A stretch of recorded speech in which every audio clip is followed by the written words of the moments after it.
100% genuine.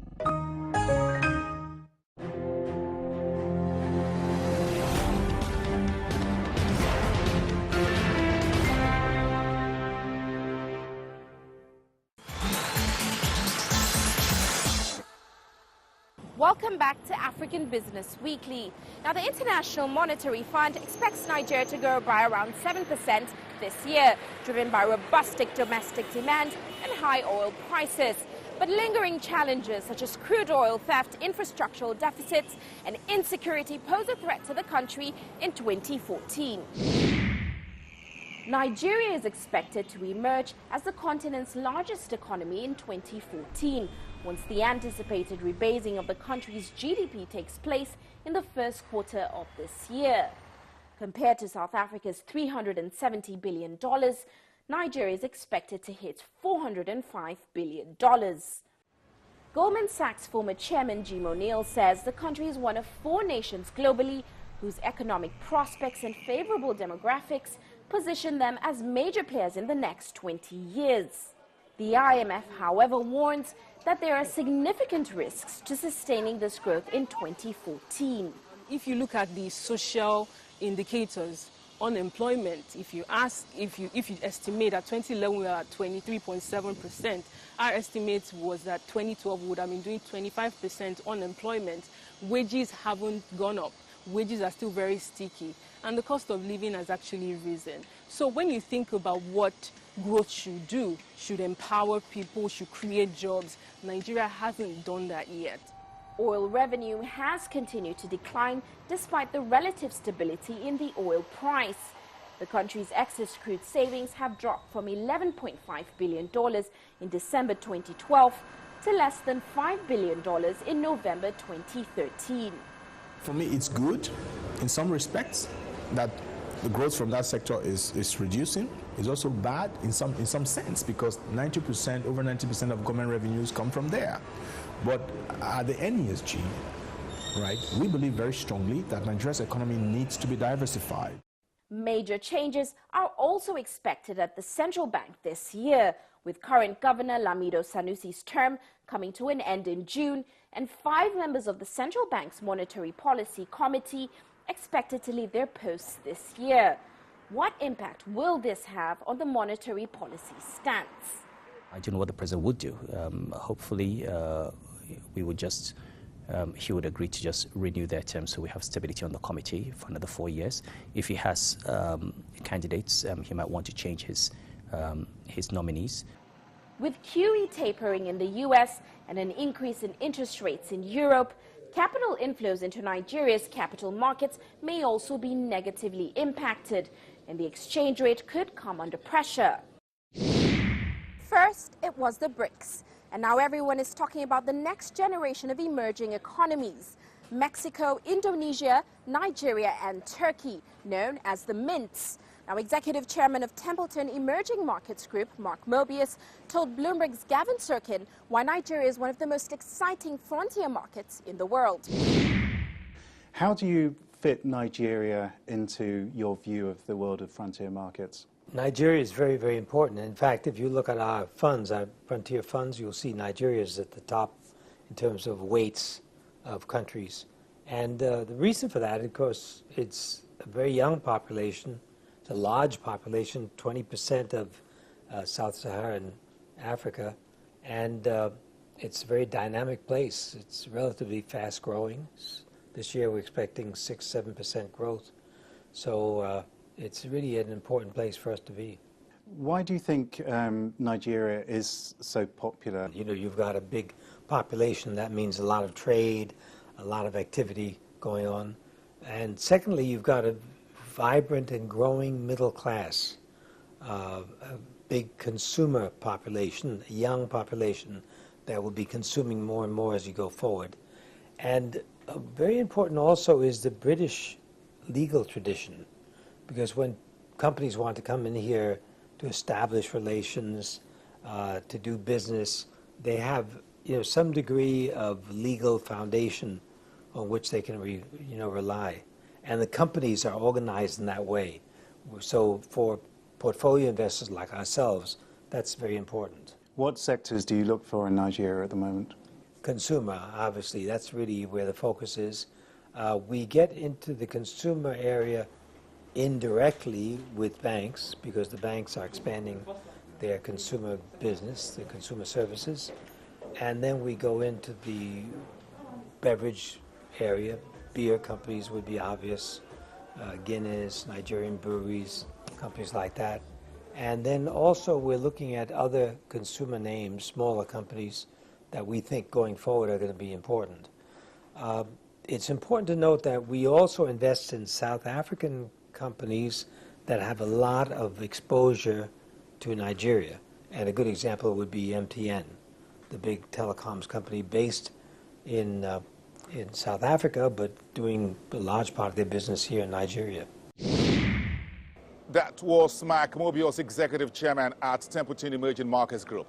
Now, inclusive growth and job creation are the main themes for the World Economic Forum for Africa, which will be held in Nigeria's capital, Abuja, later this year.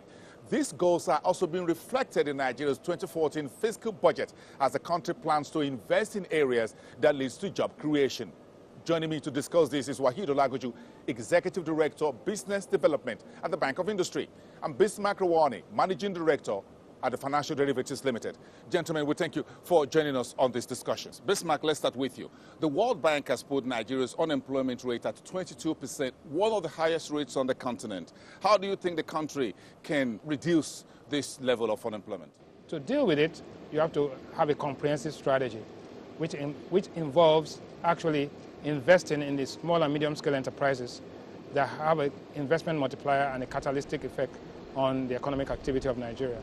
That is the way to do it. And the reality is that at this point in time, the bulk of economic activity and the bulk of the wealth is at the top. So if you produce oil and produce gas, that industry does not employ many people. What you want to do is to convert the earnings from oil into the lower part of the pyramid, which involves agriculture, industry, end-to-end analysis across sectors and employing people at different levels of the economic pyramid.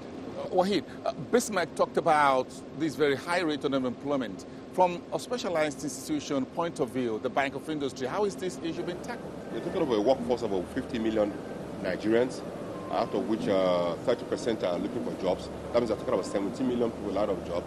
And to bring this figure down to single digit, we're trying to create jobs for like 12 to 13 million Nigerians. This is quite doable over a horizon of 3 years.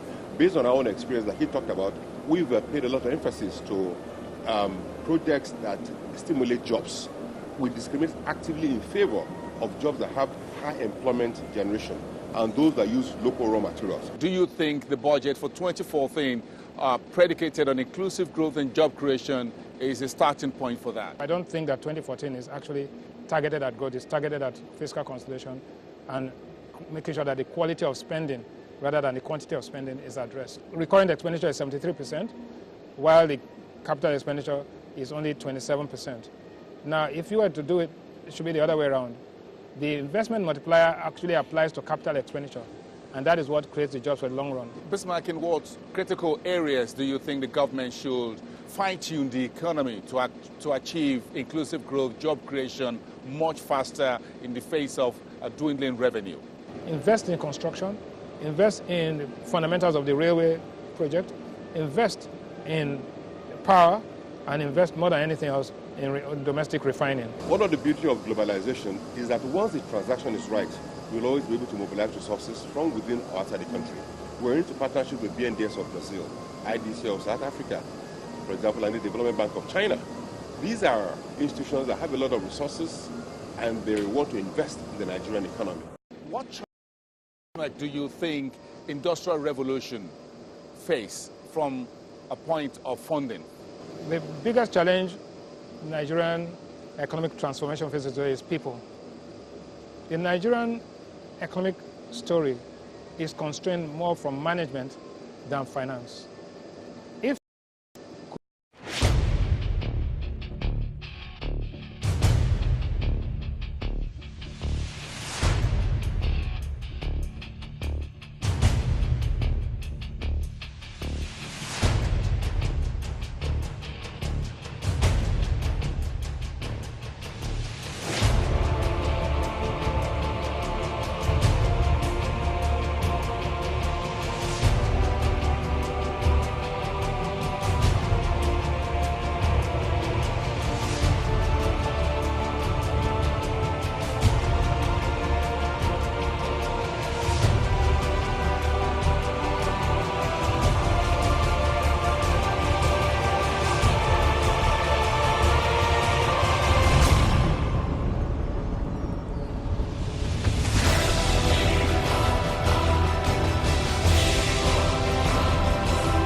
Good morning and welcome to Business Africa Live on BTA. This is a Friday edition. And as you can see on my left, we have the flag of Ghana here telling you that we need to support the Black Stars, especially as they play tomorrow. Regardless of what happened on Monday, the downfall of a man is not the end of his life, as we know. So don't give up on the Stars yet. Let us give them our full backing, our full support tomorrow. I'm sure, as I said on Monday, that will come through for us. So make sure you give all your support to the Black Stars over the weekend as they take on Germany in their next group match. I'm sure they will come through for us. Today we'll take a look at, as we usually do every morning, to look at how trading went yesterday and also to see how things will look like for today's trading. And you know, especially as today is the last day of the week, whether we're going to see any price changes positively or negatively on the stock market. Then we'll also look at the currency market to see whether the cedi is finding its level against any of our trading currencies, our major trading currencies as well. You know, we keep monitoring the reaction of traders, especially on how the cedi is reacting to the news of the review by the Bank of Ghana.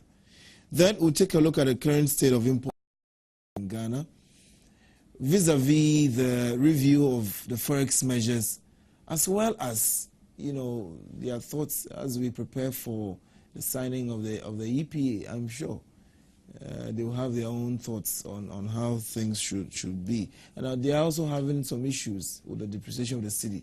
So I want to see what effects this is having on importers and exporters. Then we'll bring you where to invest, as we usually do every day. And as I keep saying, there are many opportunities that are bound in this country. So even though things might not be that difficult, might not be that easy and smooth, there are still many opportunities out there for those who are interested. And so bring you where to invest. You know, health is important to every business or to every business person. Health, your health is important. So today, we'll look at the business side of health, or how our health must be important to us as business people. So we'll talk health and we'll talk business as well. And then we'll bring you a business code for today. So that is how our lineup for today looks like. For now, I'll hand you over to Yao as he takes us through what happened yesterday on the market and his thoughts on what is to happen today. Yao, morning. Good morning. And he can take over. Sure. Viewers, welcome to another edition of the stock market and currency and commodity market analysis for Thursday, heading towards the end of the week, of course, for Friday. Well, the Ghana Stock Exchange continued this rally for Thursday with an impressive performance, once again supported by the financial stocks with the Bank, UT Bank, and SIC and StanChart in the mix of gainers, with a range of appreciation between 5 pesos for UT Bank, 2 pesos for Commercial Bank, 2 pesos for SIC, and 2 pesos for StanChart. Talo, on the other hand, recovered its previous day's price loss to report a 2.50 cedis capital gain on the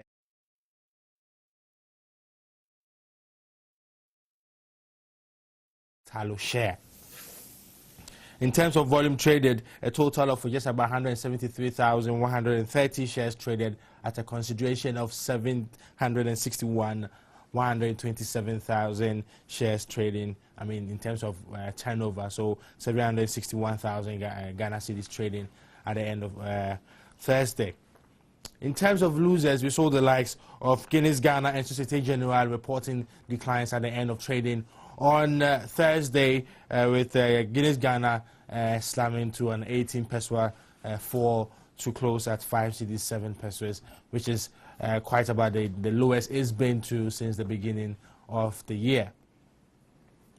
In terms of trades, Guinness Ghana reported the highest volume and highest value traded, with a value traded of about 680,000 Ghana cedi shares, with a volume of 120,000 shares traded at the end of the day.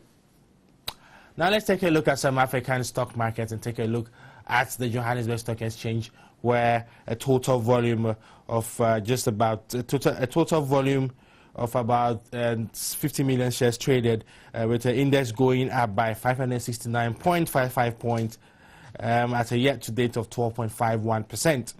Gainers on the Johannesburg Stock Exchange included Pinnacle Holdings, AngloGold Ashanti, Assault Limited, Metrofile, New Euro Property Investment, with a range of appreciation between 6.20 and 2.96% at the end of trading on the Johannesburg Stock Exchange in South Africa on Thursday. Now let's come to West Africa and take a look at the Nigerian stock market, where where total volume of about 317 million shares traded at a consideration of 26.02 million US dollars, and total trades of 5,162 transactions with a market capitalization of 82.72 billion US dollars. In terms of market performance, the aggregate stock index on Nigerian stock market fell by 102.54 points, representing a daily change of 0.25% and a year-to-date of 2.73% at the end of trading on Thursday. Gainers on the Nigerian market by 1.36%. Corn oil, MRS, Owando and Ashakasem with gains on the market at the end of trading on Thursday. The range of appreciation between 10.24% for Owando and a low of 1.36% for Seplat. Now let's do some commodity news and take a look at what happened to the major foreign exports of Ghana in terms of raw materials. I must say, crude oil was up by 1.21% to close at $114.79 a barrel, while gold was up by 2.07% to close at $1,297.24 US dollars an ounce. Cocoa was at $3,111 US dollars per metric ton. Coffee was at $167.65 US dollars a pound, while sugar was at $18.57 a pound.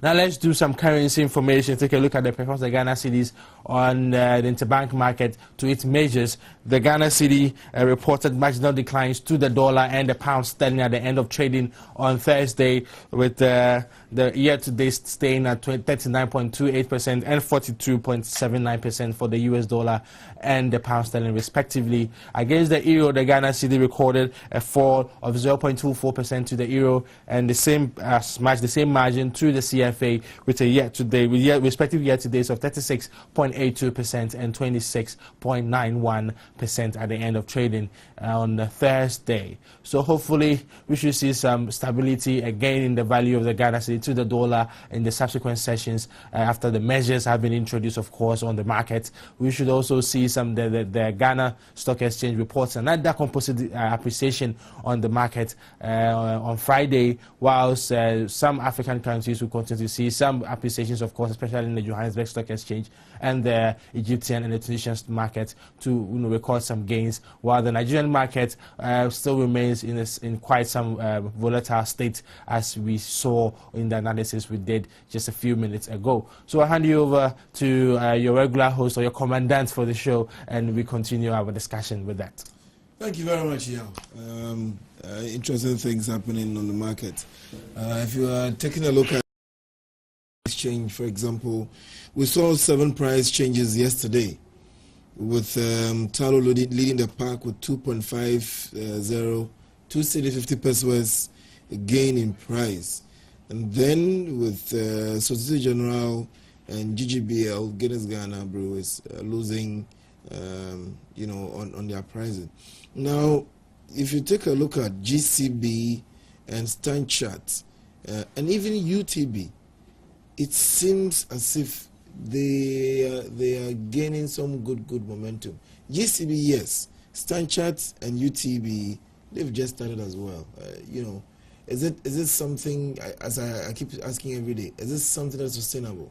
Well, I think the position, especially in the financial stocks in the financial sector, is quite sustainable. Okay. Looking at the kind of performances that these banks are coming up, I think now investors also are started seeing that UT probably, after not paying dividends for the past 2 years, probably have done some reinvestments of the capital and have made some serious returns with it.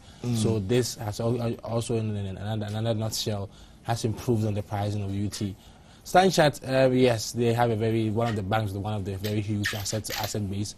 Although most of their dealings are with the corporate sector, but then they have one of the banks with the highest assets in terms of the banking sector. So yeah, it's not surprising to see Stanchart and UT making some gains. But in the likes of SIC and Ghana Commercial Bank, I think it's nothing new. It's just the same old thing that's happening now. I see. If you take a look at Societe Generale, we've seen it rise 17 pesos earlier in the year, drops back to 63 pesos, then started rising again, came to 92 pesos. I've seen a fall again back to now trading at 85 pesos, and it looks as if the momentum is with them to go down further beyond the 85 that they were trading at yesterday. What could be happening, especially to Societe Generale? Well, Societe Generale has one of the equities that hasn't really impressed most of the investors, especially even though the financial sector has been very good, it has been one of the stocks that has really impressed. So investors at that point in time could discount the information of their mispricing.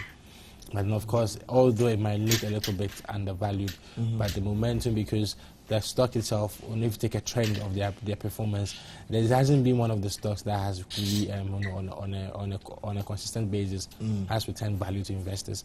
Okay. So even in the midst of most of the financial stocks reporting gains, they tend to a little bit deviate quite a little bit from the general market trend.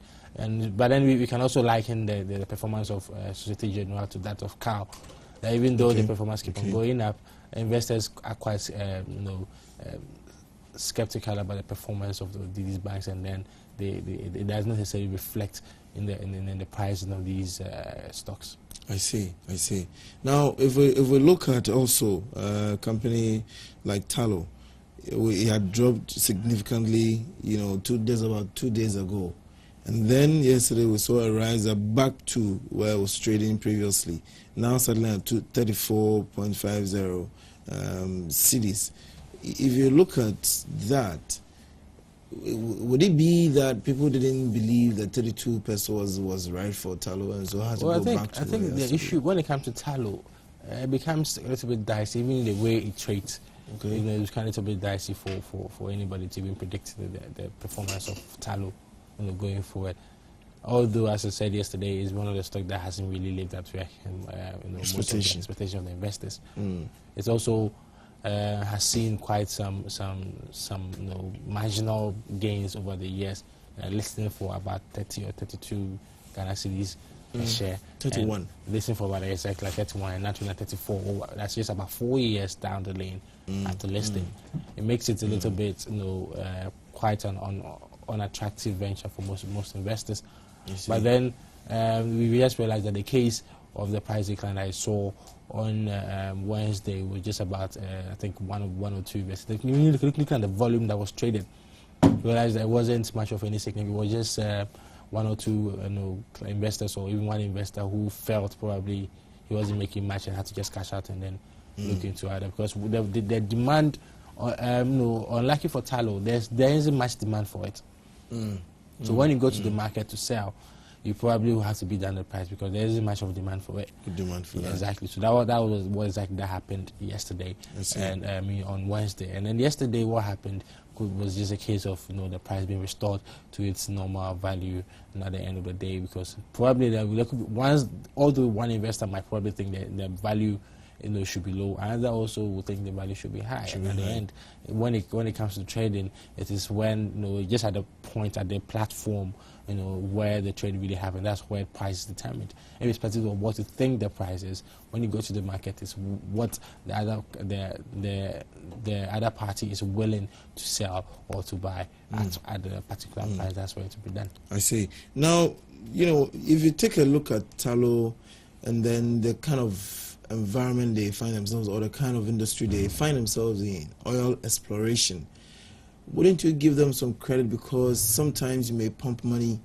into or invest in a certain project that may not turn out as well as the projections might have been. So in that case, do you blame them so much for the stock not doing too well?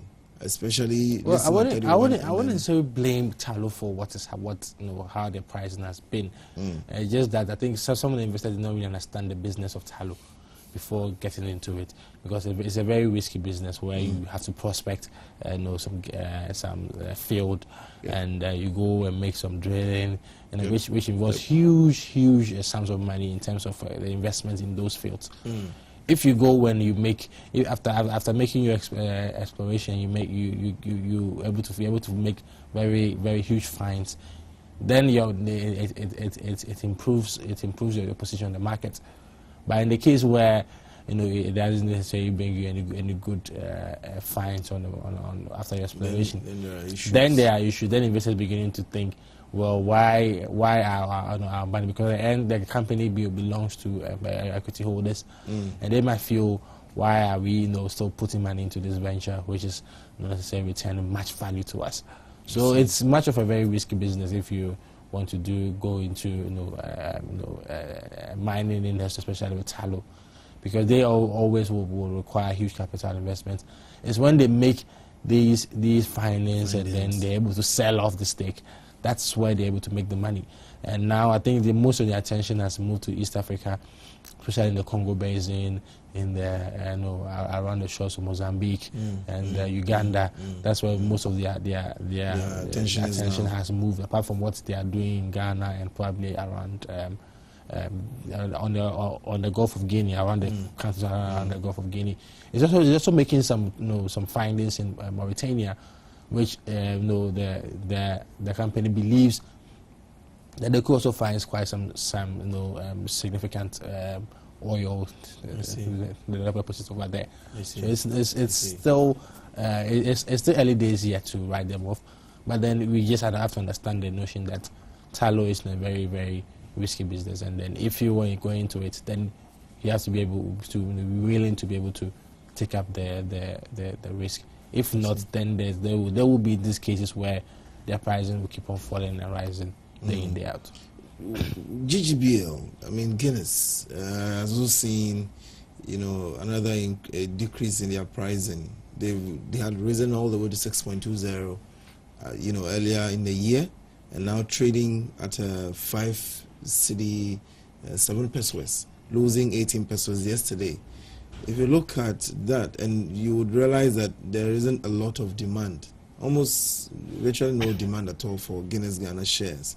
If you look at that and the price falling, is it indicative of what their industry is going through? It's a direct reflection of the problems that most of these industries are going through. Because we're looking at what they are going through, their profits are being eroded. Their expenses are rising, at a very fast pace. Although, of course, the demand for their products might be, still over there. I mean, still up there. But at the end, if your expenses are really good, and then they're unable to, transfer, because of competition in the industry, they're unable to transfer these costs to the consumer.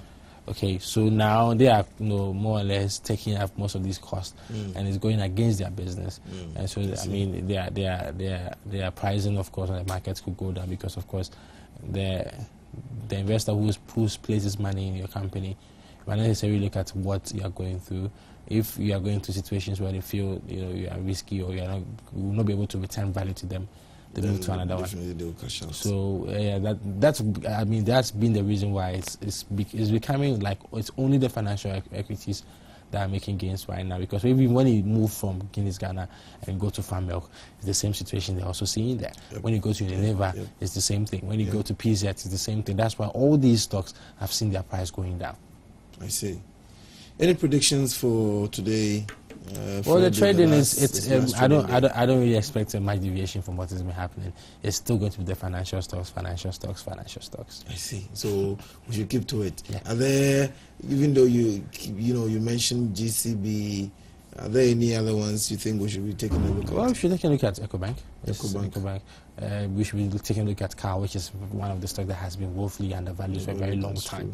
That's true. And BGL could also make up some gains again, extend this trend, and the markets would still, it looks bright for today, I guess. For today. And then for the currencies? Well, the Ghana cedi was stable to the dollar at least for yesterday, so at least it's more of good news if you. It's as if it's the first time in quite a very long while you've seen it. Well, although it was quite a marginal decline, but marginal. So we tell me that it was fairly stable. So the Ghana cedi was fairly stable to the dollar and the pound sterling. Yeah, and then for me, it shows good signs of. Maybe it might be recovering. Exactly, it might be recovering. There's much confidence now, and Ghana and the people are really now willing to bring down their dollars. Do you think the price, the cedi dollar will change, go down? Go down. I don't remember the last time I saw that. So the kind of cedi go down. I mean, I appreciate against. I think it was only in 2010 where we saw Ghana cedi record an appreciation. Yeah, but I think over the years from 2007 upwards, it's been very downward, especially in 2008, 2009 was one of the worst, and then 2011 was quite okay. 2012, where it was in the teens, and last year was also in the teens, but this year it's jumped above the 30s. It's in the 30s, almost heading to the 40s. So it's something we need to take a look at. But then, of course, these measures probably came at quite a good time where probably be having some influx of foreign with the cocoa syndication bond, the euro bond probably also coming on stream, and then maybe at a point where these companies, multinationals, also feel safe to bring their dollars here, because at the end, if these companies are able to buy dollars here to bring their equipment. To buy their equipment to do their job, and when they go out there and sell, they keep it over there. Then they are doing us much or less a disservice. That is true. Well, thank you very much for making time to be with us every morning, for sharing your thoughts on what's happening on the market with us. It's important, as he said, that and I keep saying that, look, if you're interested in the stock exchange, well, then, as he has said, financial stocks are the ones that you should be more interested in. However, for those who are also, more of a long-term people, those who have a long-term outlook, you should be considering some of the other equities that are not in the financial sector, because the pricing may be down now, and so going into it now, you would stand to gain when it starts picking up again, or when, conditions of the operation starts picking up and getting better. So that is it for the first session of our show. We'll take a short break and we'll come back with our discussion with imports and exporters. Stay tuned in. We'll be right back.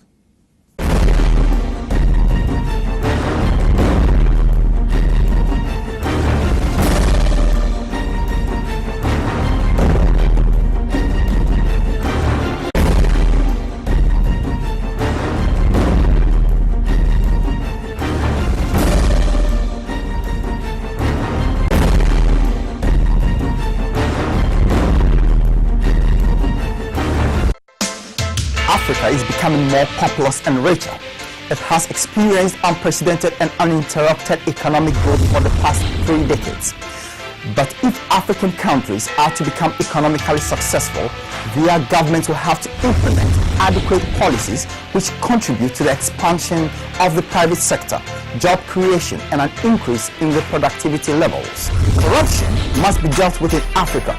Unemployment, mainly among the youth, is another challenge facing African leaders. These and many more issues that hinders our growth will be discussed on the banner and provide the why, how, and what to accelerate the continent's dream of economic freedom. Watch on the banner every Saturday is going to be hot, heated, but focused. Africa's future success will depend on stability, sound policies, and solid institutions. Don't miss this.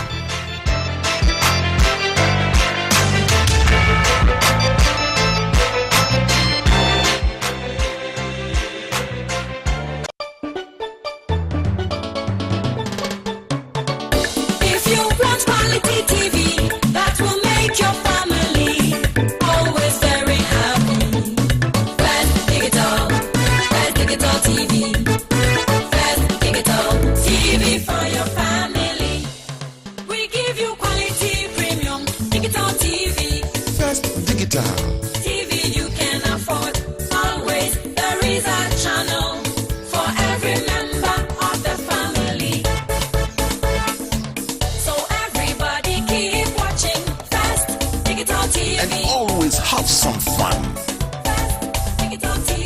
of local and international news, Parliament, Cinemax African movies, Sports 24, Emmanuel TV, GTV, CNN, Al Jazeera, Planet Kids for Kids, and many other channels.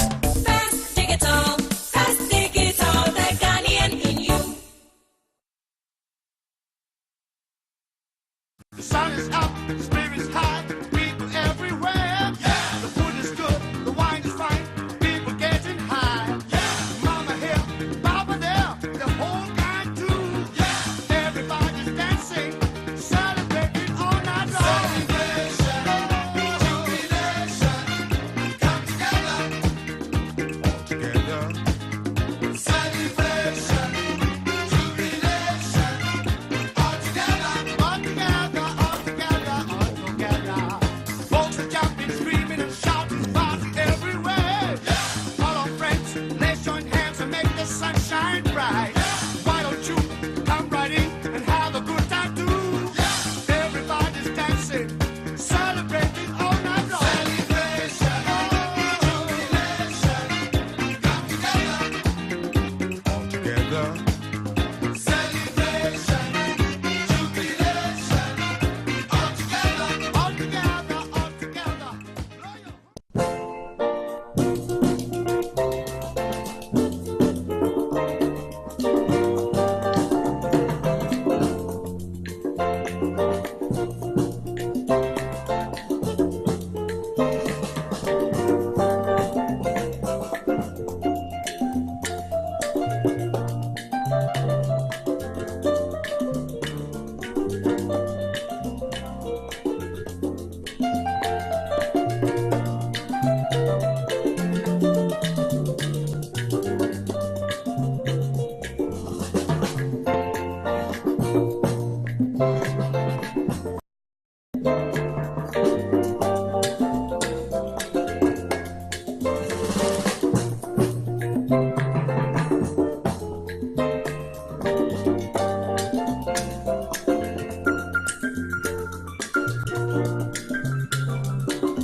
Looking for a venue for your wedding reception, conferences and retreats, outside catering, recreation?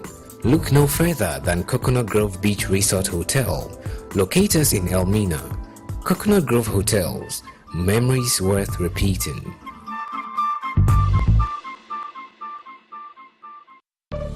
Do you know that there are more successful people in Ghana today than before? Well, that is the truth. And the secret is in prudent financial planning with the right financial manager. You need to know the right fund manager who spends your money 24 hours a day, 7 days a week, 4 weeks in a month, and 12 months in a year. That manager is at Gold Coast Fund Management. At Gold Coast, it never sleeps. It revolves every second to give you more money for use when you really need it. For the past 21 years, Gold Coast Fund Management has held a strong reputation of spending people's money to beat inflation, depreciation, and treasury bill rates. Put your money to work. Move from savings to investment. Pay your investment tithe into the Gold Fund and Gold Money Market Fund, and be assured that when you are in need, you can turn to them to resolve your financial problems. Gold Coast Fund Management. Investment advice worth its weight in gold.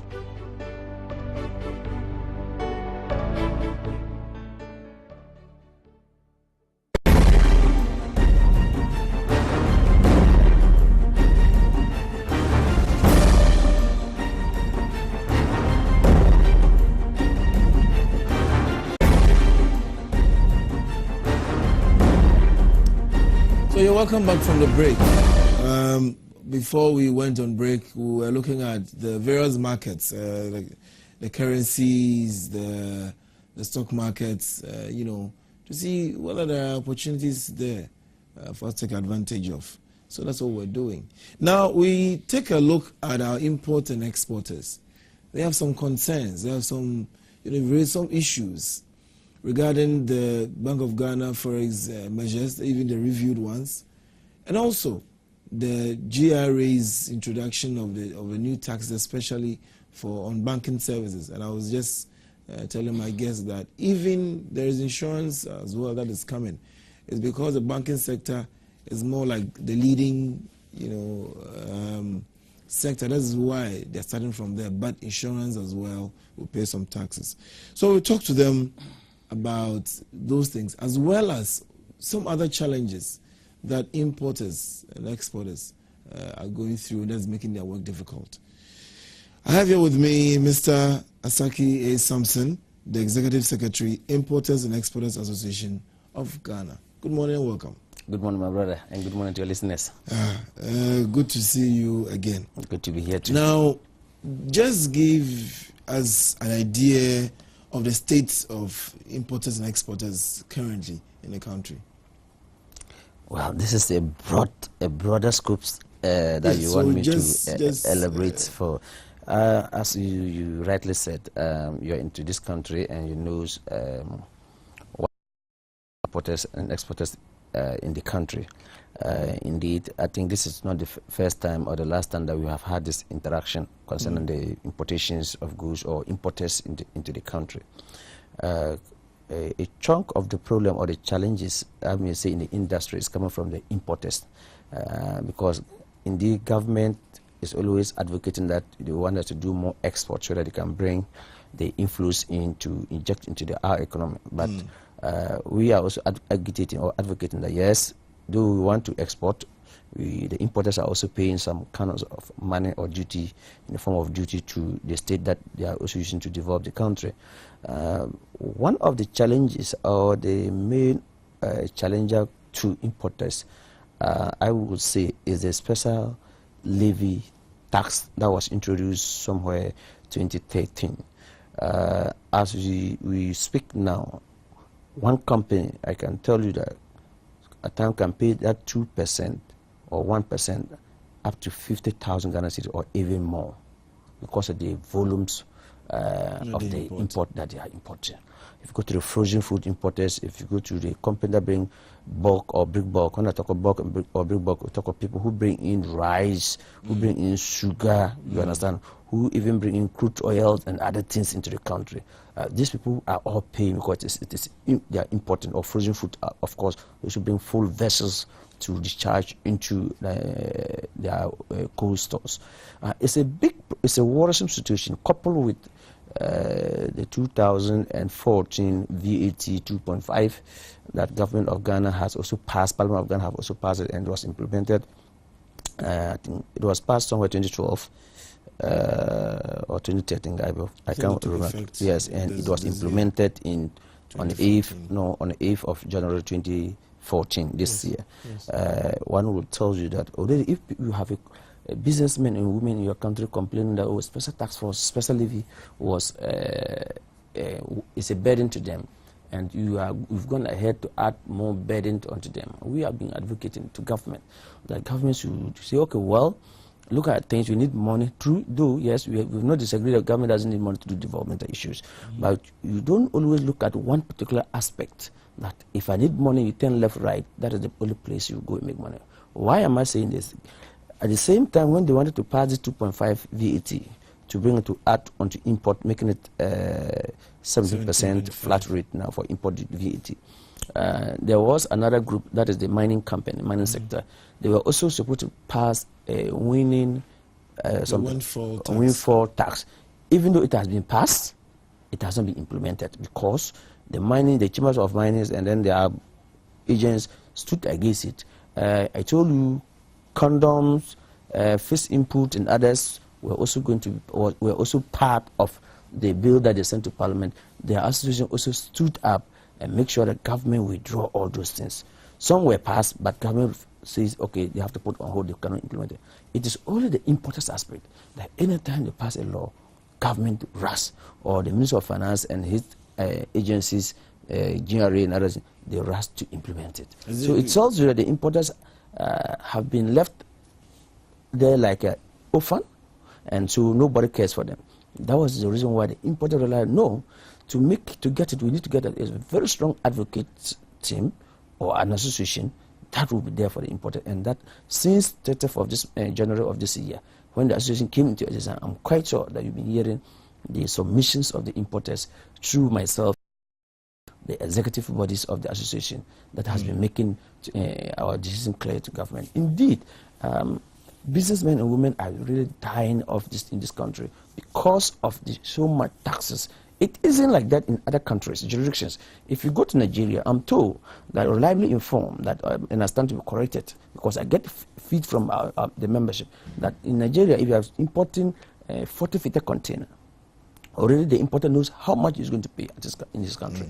Now, in this country, if you are importing 40-footer container or 20-footer container, you don't know, because every week our convention rate keep on changing. So, and even indeed, if let's take that you imported your car and you've asked your agent to go for the values for you, let's take that as at last week, somewhere Wednesday, you took the rate for you, and you say, okay, this week Wednesday you go and pay. By this week, because if Tuesday has come before Wednesday, they will tell you the rate has changed. So every week the rate keep on changing. So meaning if they give you a rate on Tuesday, and by next week Monday, if you don't pay, the following day Tuesday, then you are going to pay different rate. Well, so as an association, even if you take that alone, what have you done about it? What have you been able to do to ensure that maybe there's a change in how that regime works entirely? Look, they will tell you that the Bank of Ghana every week comes out with what? A prevailing rate.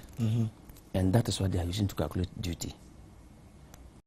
I think that it should be, if I have my dollar, or if I want to use to buy CD, I should be able to use to buy CD, but they should not use that one to calculate for you to pay duty. That is why it's killing our businessmen. And the only body that we can speak to is the Minister of Trade and Industry. Because the Minister of Trade and Industry is responsible to make sure that people who are investing into the country, people who are doing international trade, should have a free flow. Should feel like should feel that this is the sub-region that, in terms of political stability, you don't have insecurity. You have security. Insecurity is very secured. You can go from any region, any town, any regional capital in this country without fear of it, because nobody will worry you. But the point is, by the end of the day, the investor has been told of all these goods works, and he comes here, or he or she comes here to do business. At the end of the day, the taxes level, not even the foreign nationality, even including our own indigenous. It is important that we let the Minister of Trade is aware. And the Minister of Trade is aware of these issues. But, well, one may say that, okay, he's not the only person who takes decision. Maybe cabinet takes decision, and at times it gets to parliament. Indeed, one of the laws that they get passed recently that is challenging importers today as we speak. One, you brought VAT to 17% flat import. Two, we say take off the special levy. Government have still refused, still hanging on. They haven't told us anything. We said, okay, right now as we speak, importers are paying special levy, already, which they were paying, were complaining. Importer is now increased, import duty has been, VAT has been increased to 17%. Now, the GRA is coming out with this. You're 17.5 or you are paying 17? No, import VAT is 17. Yes. Now, the bankers at the GRA, the financial service also came out. It's also 17.5. Bank of Ghana, directive from 13 February last year, came, I think last week that they did the review. It's also worsening the situation. So, look, completely, I'm telling you, if you go to the commercial banks today, to look for money, even you are carrying Ghana cedi, just go and try. You won't get the dollar. What is the reason? The reason is the Bank of Ghana has taken a decision without consulting the stakeholders. When I say stakeholders, the industry players. But that has changed with a review of the policies now. It has changed where you can carry up to about $50,000 if you are doing the card. Look, I agree with you, but then if you look at the fact that there is a need for us to also change a few things to help our own city, then you don't. Why do you want to carry money to the bank to go and buy the dollar?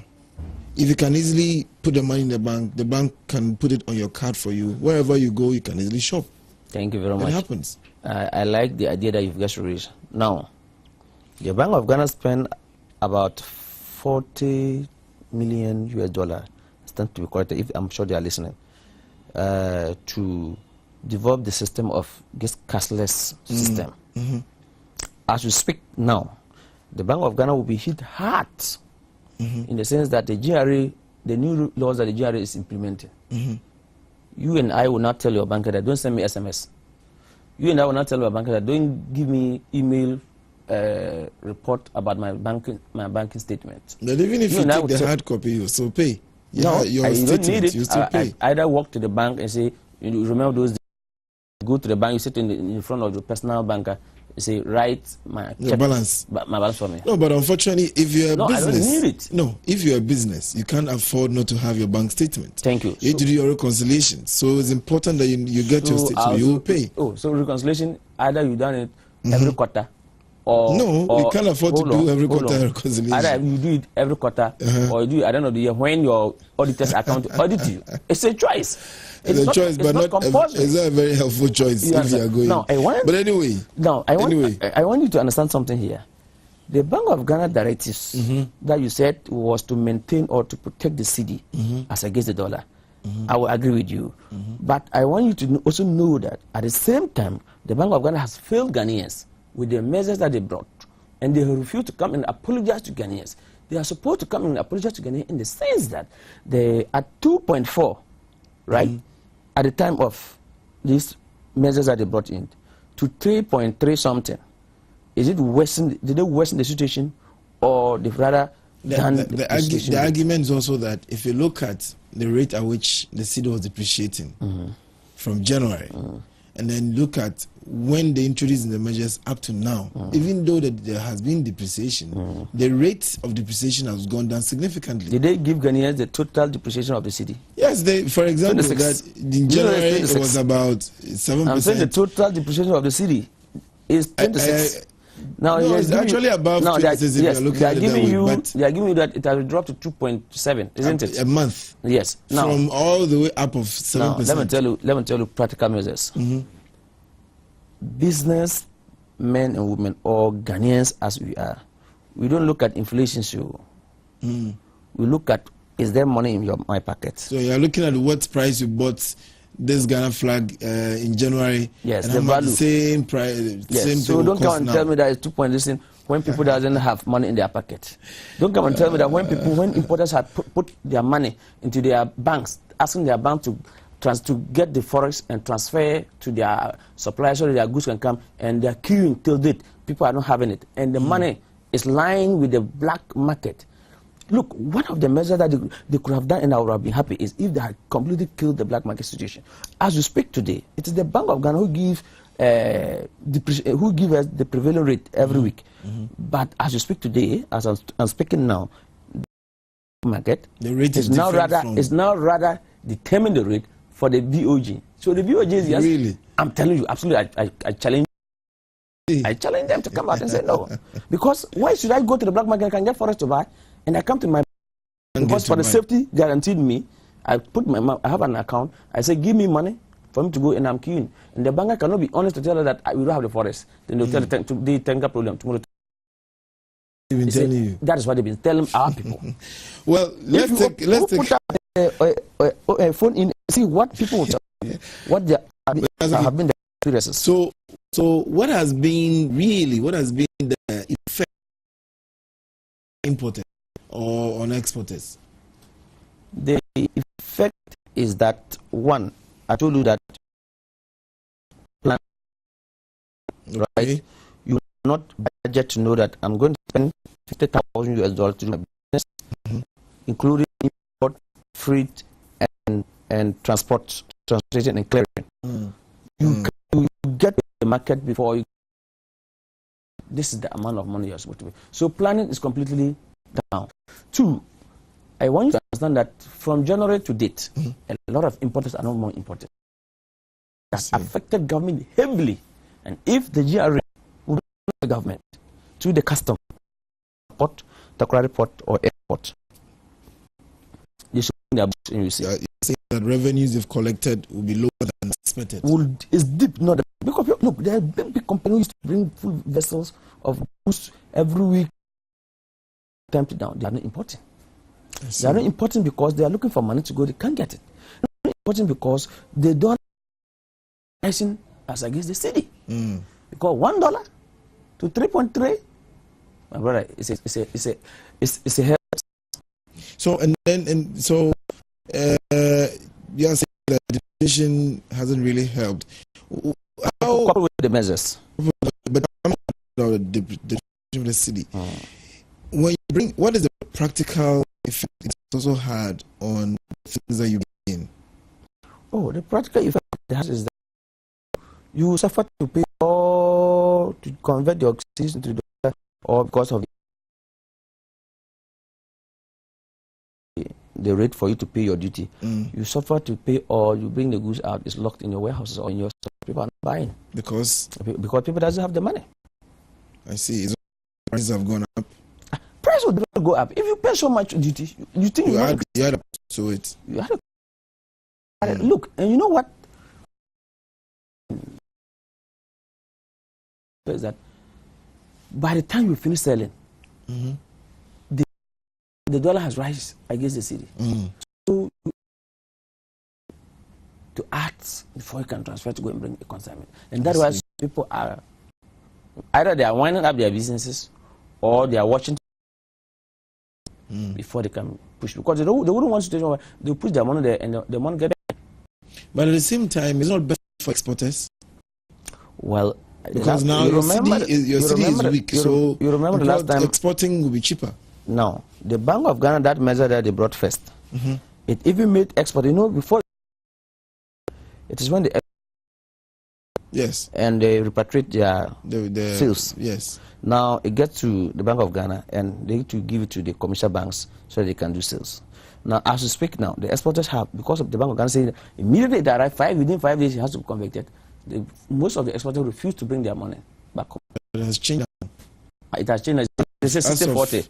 Yes, last week Friday. Yes. It's 60-40. And then, of course, they are also saying importers they've also given another period. is it 30 days period or whatever? No, but now, yeah. But the point now is, you align the period. You don't have to just 5 days after. Now, if the contract is 90 days, so be it. If it's 120 days, so be it. So it should be helpful. Good.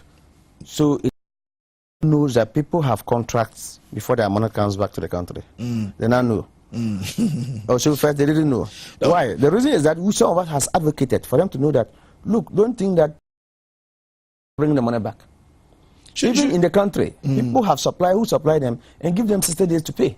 Shouldn't you be helping some of your importers to stop what they are importing and then help them set up enterprise that would... Oh, everybody knows it and we'll keep talking about it. Toothpicks. Why do we still have when we have the bamboo and everything here that we can use to do that? So why aren't you encouraging them to stop importing and going to the production of these things? It would be better for us. Even Unilever Ghana, who produce Pepsodent direct, at times they import from Nigeria to the country. They're importing from Unilever? Yes, I'm saying they import. But they also bring import. Yeah, it's for Unilever. But so don't they import? Don't they clear? I agree. So I'm saying there are certain things that we can produce them here practically. There are certain things that we can produce them. So with that one, it is a win-win situation. You understand the point? Yes, we want to also produce something that we can export. But ask yourself that Export Development Promotion Council or whatever, now authority, what have they been doing for exporters? Is government really serious into the import? And is government really use things that is being highly demanded outside there? One body, and the person can now bring your output that makes you what you can now export.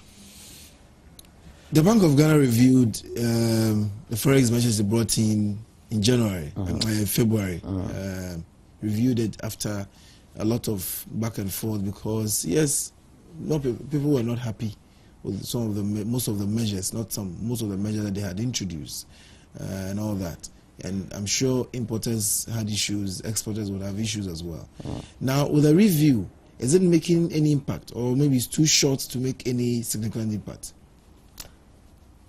I think before the review, they met groups. From where I sit, we didn't go to the Governor of Bank of Ghana because I know where we deal our business with. We are dealing with Minister of Finance or we are dealing with Minister of Trade. Minister of Trade. So we went to Minister of Trade to put our views to the Minister straight away. Now others also take the pain to go to the Bank of Ghana to have meetings with the Governor of Bank of Ghana and his team. Now if you look at the report, the release, they said somewhere that coupled with the views and in the meeting that they held with some people were for, some people were against. So they decided to come out with the measures. One will tell you that what was the reason for reviewing? The reason is that some of us let them understand that the measures that you took didn't help the reason why you were taking that decision. Implementation or policy that they brought it out. Because you couldn't save the city from the dollar. Rubbish is too harsh a word because they would tell you that it's rubbish because it made some impact. From 2.4 to 3 point something, I don't see it to be any impact because our people doesn't have the money. They're not even getting the forex. The argument is that if they haven't intervened, the CD dollar depreciation could have gone way beyond the 30 40% that we're currently experiencing. We were also thinking that from 2.4, it should have even come down to 2.1 or even 2 cities. If they had taken prudent measures. Yes, not to grow. So we are not looking at that. My brother, another point is that the Bank of Ghana is also saying that people are allowed to operate the forex account. We advocated that they should be able to operate the foreign currency account or foreign exchange account in the sense that international trade that we are doing here. But now you can do it. Now, the Bank of Ghana is saying that if you are going to China to do business, you should not come for China dollar. The yuan. The yuan to go and bring business. Yes. Did they needed to take these measures before they are not coming out to tell us, look, the Bank of Ghana has a lot of room to operate, but they don't know. One, the Bank of Ghana, some time ago, you remember, you can give a check of 10,000 Ghana cedis to a third party to go in cash. The Bank of Ghana reviewed to say 5,000. Even as of now, the 5,000 also reviewed downward again. So if you give 5,000 to third party, you have to be there. Do you know third party cannot cash 5,000 check? Yes.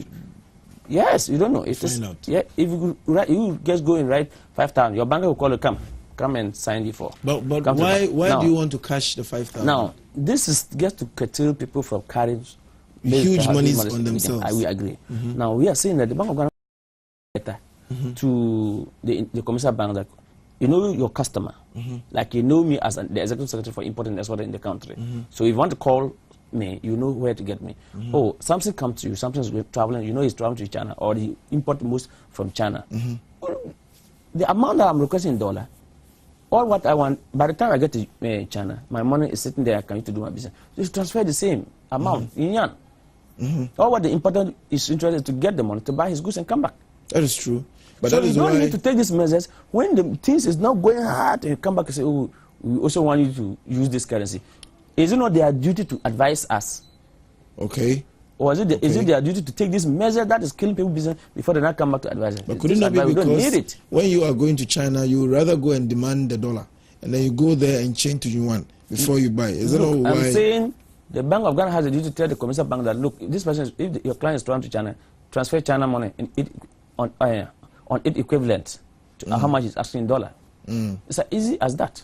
But that is why now they're also promoting the use of your card, the traveler's card, so that you can just, all that you need to do is go to your bank, tell them you are traveling, and this is how much you need to do when you go out. And then as soon as you get there, you can use your card to pay anywhere. That does not make it easier for you. I will treat that too. I will treat it. But let me get on the Bank of Ghana issue. Now, the Bank of Ghana is saying that even within internal, we advocate that most of the importers, at time when they import, they go to China, USA, wherever, when they import, they tell the vessels, the shipping line company there that when I get to Ghana, I'll pay my freight to your agent in Ghana. Now, let's take it at Maxline. Maxline is a worldwide company. They have their agent in Ghana, that's Max Ghana. Now, the importer, when immediately the vessel arrives, the importer goes to pay to Maxline the freight, then they transfer back. So, you have to pay in Forex. Now they are saying that I cannot transfer my account to Maxline account. Let's say my account is with EcoBank Ghana. Maxline Forex account or foreign currency account is on foreign exchange account is on maybe Ghana Commercial Bank. My bank from EcoBank cannot transfer to Ghana Commercial Bank for me to pay my freight.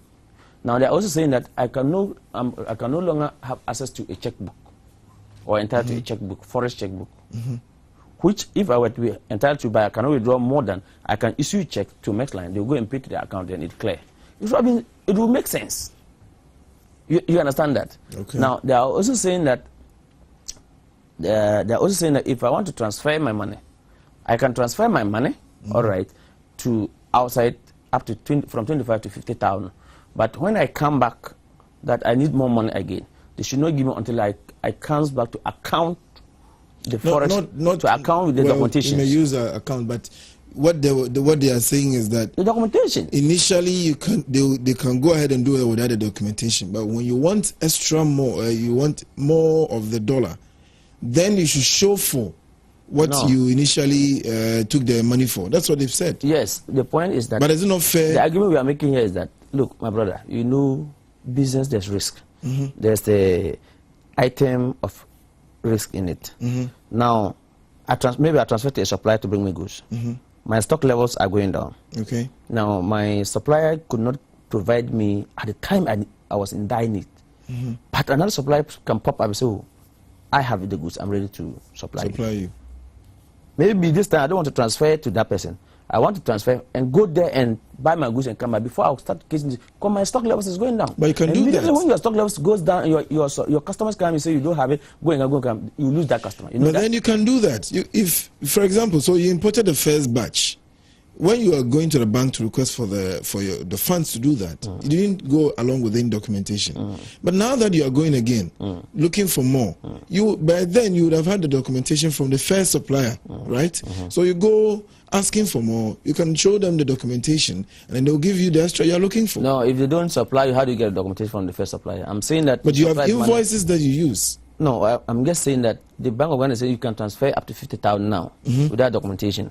But upon return, you have to bring documentation to your bank. Don't forget that they are not saying you need to do that to show documentation. Absolutely. And I'm just telling the list of the risk. What if the risk component comes in? What happened? But that's not even an argument. What the reality of the issue is that I'm saying we should be able to pay free here in Ghana. We should be able to pay free because they've rendered service to me on forex. Indeed, if I'm going to export goods, and you know the free zone, the production there, most of their product is for export. Now, if I'm buying from free zone for export, I need to pay them. They are entitled to take forex. But if you are talking about, but you can pay in equivalent city. No, they are entitled for forex. They are asking for forex. They are entitled. No, they are asking. It's a free zone. They are entitled for forex.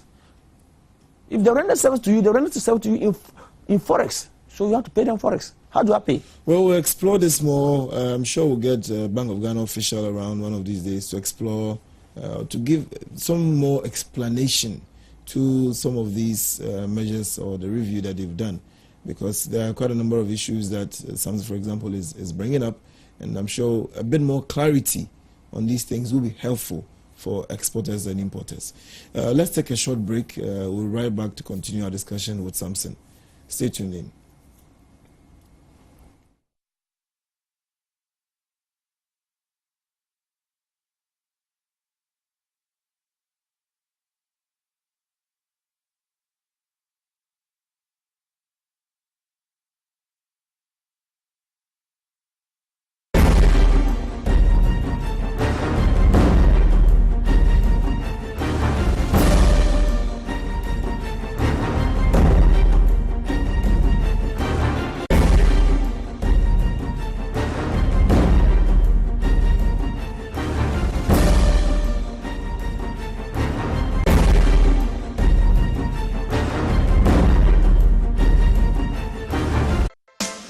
Africa is becoming more populous and richer. It has experienced unprecedented and uninterrupted economic growth for the past 3 decades. But if African countries are to become economically successful, their governments will have to implement adequate policies which contribute to the expansion of the private sector, job creation, and an increase in the productivity levels. Corruption must be dealt with in Africa. Unemployment, mainly among the youth, is another challenge facing African leaders. These and many more issues that hinders our growth will be discussed on the banner and provide the why, how, to accelerate the continent's dream of economic freedom. Watch on the banner every Saturday. It's going to be hot, heated, but focused. Africa's future success will depend on stability, sound policies, and solid institutions. Don't miss this.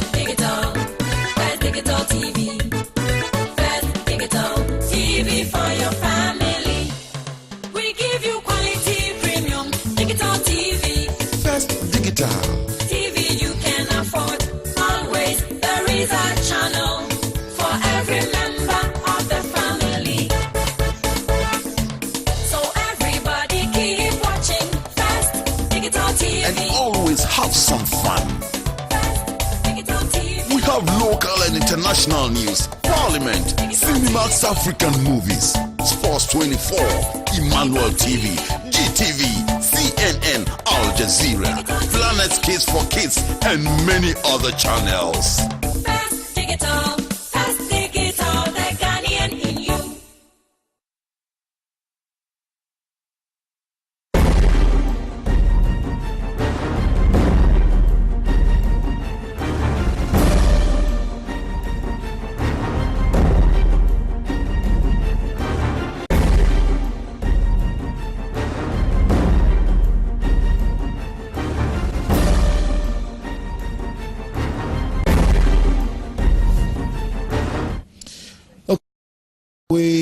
We've been talking to Samson Asaki of the Imported and Exported Association of some of their concerns, especially with the new introduction of new taxes, the depreciation of the cedi and all that. Now, the question I ask is, there are quite a number of issues you have, but then also have issues with the introduction of a new taxes on financial services. What exactly is your concern on that? Thank you very much. My brother, there's one thing that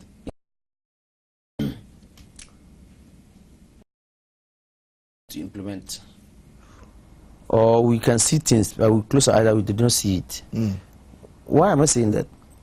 The GRA issue, the 17.5 on the financial service, when it came up, there was a need for technical committee to be formed.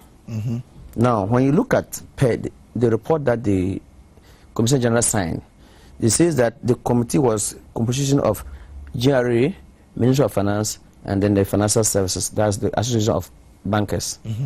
Now, you ask yourself that, is it the GRA, is it the Ministry of Finance, is it the Association of Bankers who are going to pay the 70.5? Those who are going to feel the pain are the international traders, that are the businessmen, the importers and the exporters in the country. Because you are talking of transfers, you are talking of letter of credit, you are talking of e-banking, e-client and stuff. You are talking of overdrafts, and there's no any importer in this country who told you, I've never gone for overdraft. Nothing. These are huge, huge monies that these people are doing. They keep it day in, day out, to that, either by transferring, either by checking their banking. So we are telling you that the payment that they are going to pay, these people are the people who are going to feel it.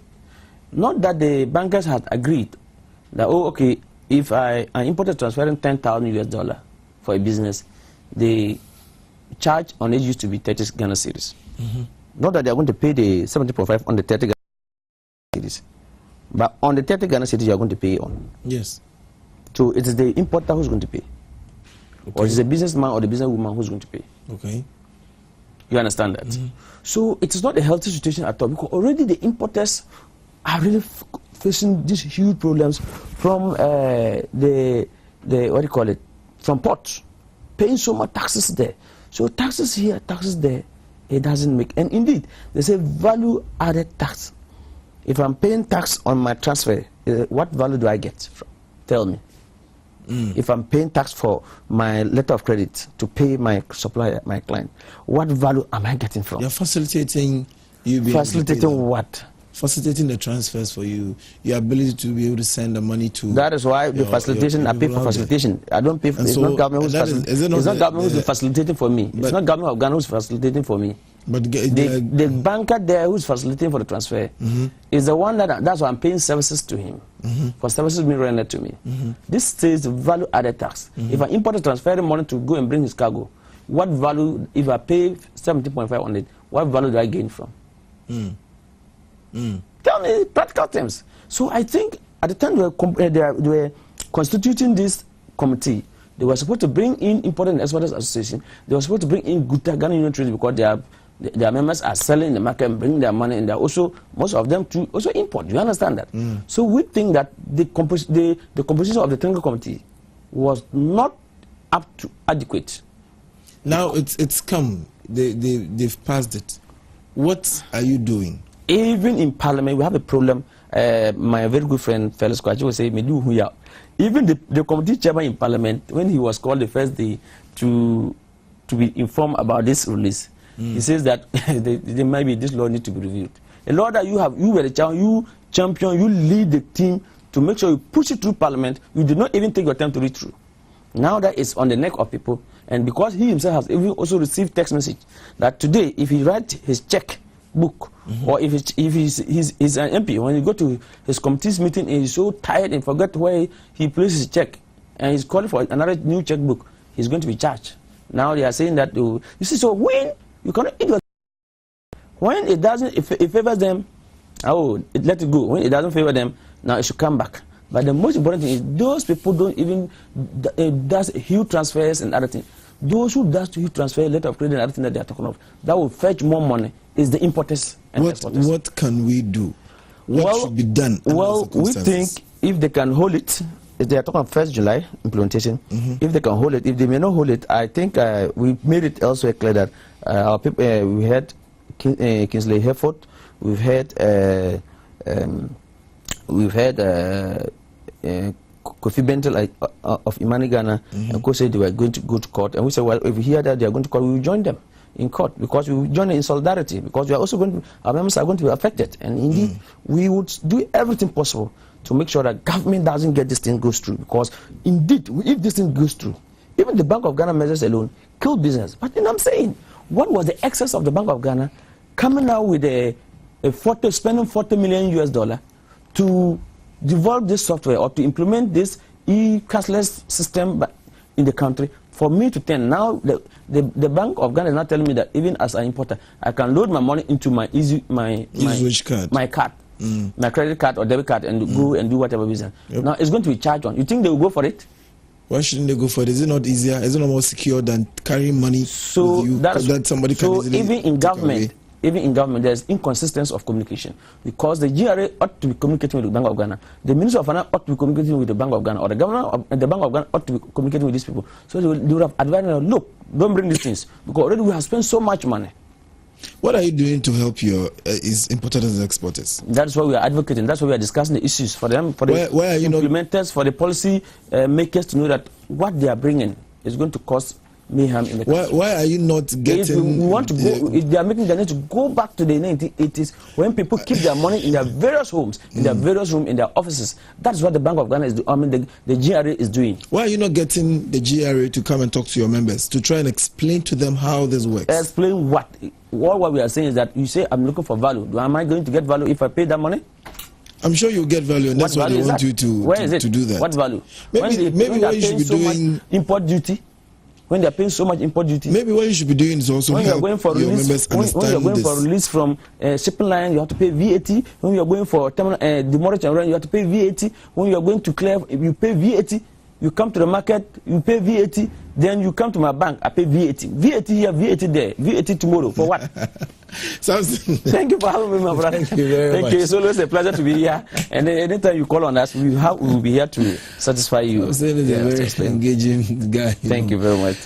So we'll be talking to Samson A. Asaki, the Executive Secretary of Importers and Exporters Association. If you always add is Awin Gobi. Let my father also feel that the name he gives his son is Asaki. Samson Asaki Awin Gobi. Samson Asaki Awengovi. That is his name. Thank you very much. He wants his father to remember. Yeah, so he's the Executive Secretary of the Importers and Exporters Association of Ghana. We've been talking to him about their concerns and their issues regarding the forex measures that were reviewed recently, as well as the GRA's introduction of new taxes. What I don't know if you can just chip in this. I want the viewers out there to only know that the Importers and Exporters Association, we have the website. You can always interact with us. Just go to the www.importersandexportersassociationofghana.com. You will get us. You have a place to be a member. You can register online to give us your complaints, whether at Temaport Airport, wherever you are. You don't need to walk to my office. Just go there. There's a complaint or suggestions. Just click there and type whatever you have. We'll pick it up and get it. So www.importersandexportersassociationofghana.com. That's a very long website. We don't want to be cheated. But thank you very much. As he said, you can check there for if you have any comments to make, or if you have any concerns or complaints, you can raise with them and they will help resolve it for you. So we've been talking to him on some of these things. Hopefully, I'm sure we'll try and get the BOG and the VRA here again to bring some more clarity on some of the issues that he has raised to ensure that people can comply or easily comply with the new directives that have been brought. We're taking a short break again, and then when we come back, we'll talk about business and health. Stay tuned in. We'll be right back.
Africa is becoming more populous and richer, it has experienced unprecedented and uninterrupted economic growth for the past 3 decades. But if African countries are to become economically successful, their governments will have to implement adequate policies which contribute to the expansion of the private sector, job creation, and an increase in the productivity levels. Corruption must be dealt with in Africa. Unemployment, mainly among the youth, is another challenge facing African leaders. These and many more issues that hinders our growth will be discussed on the banner and provide the why, how, and what to accelerate the continent's dream of economic freedom. Watch on the banner every Saturday. It's going to be hot, heated, but focused. Africa's future success will depend on stability, sound policies, and solid institutions. Don't miss this.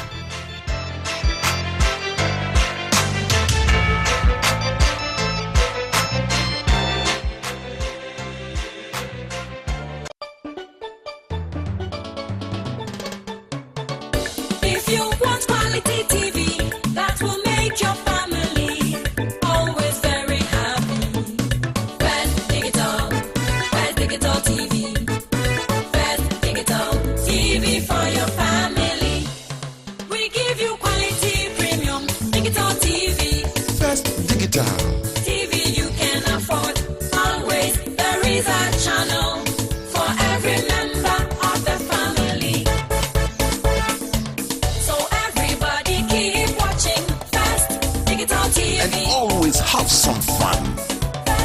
Digital TV. We have local and international news, Parliament, Cinemax African movies, Sports 24, Emmanuel TV, GTV, CNN, Al Jazeera, Planet Kids for Kids, and many other channels.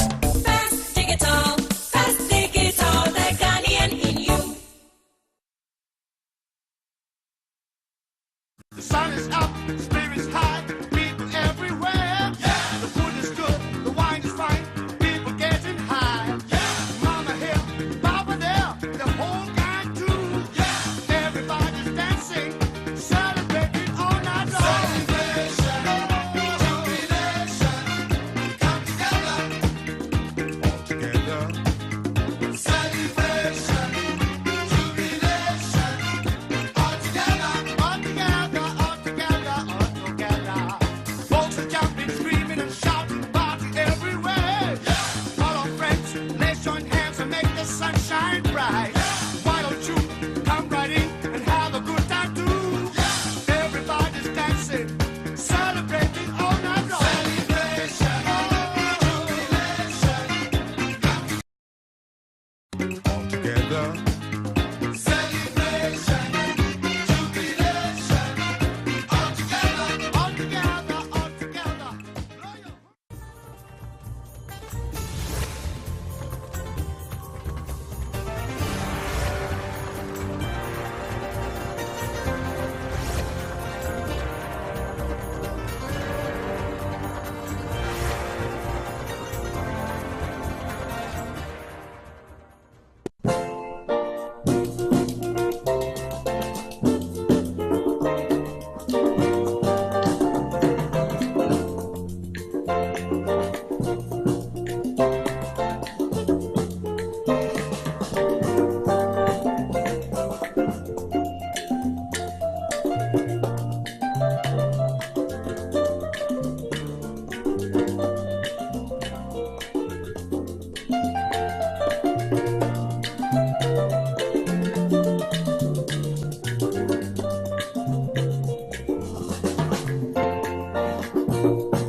Looking for a venue for your wedding reception, conferences and retreats, outside catering, recreation?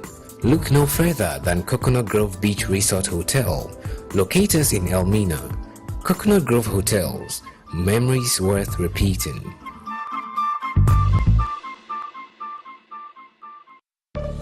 Do you know that there are more successful people in Ghana today than before?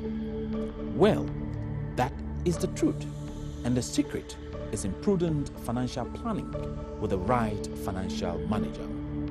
You need to know the right fund manager who spends your money 24 hours a day, 7 days a week, 4 weeks in a month, and 12 months in a year. That manager is at Gold Coast Fund Management. At Gold Coast, your money never sleeps. It revolves every second to give you more money for use when you really need it. For the past 21 years, Gold Coast Fund Management has held a strong reputation of spending people's money to beat inflation, depreciation, and treasury bill rates. Put your money to work. Move from savings to investment. Pay your investment tithe into the Gold Fund and Gold Money Market Fund, and be assured that when you are in need, you can turn to them to resolve your financial problems. Gold Coast Fund Management. Investment advice worth its weight in gold.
Using traditional cases might be pedagogically helpful, but they are often easily forgotten. Business class is to enrich case-based learning for business ethics instruction, discuss sample cases that feature popular work environment, and allow students to learn how to use sample case studies. The business class aim is to engage and motivate students in a classroom. The business class is a unique TV show that presents a more corporate experience within the show and illustrate the violations of norms commonly taken for granted in a work setting and taught in typical business classes. The business class serves as a valuable tool to teach management topics that are often difficult for grasp. Watch the business class live show with an audience to help create bond between student lecturers and corporate Ghana. The business class makes every situation real for students.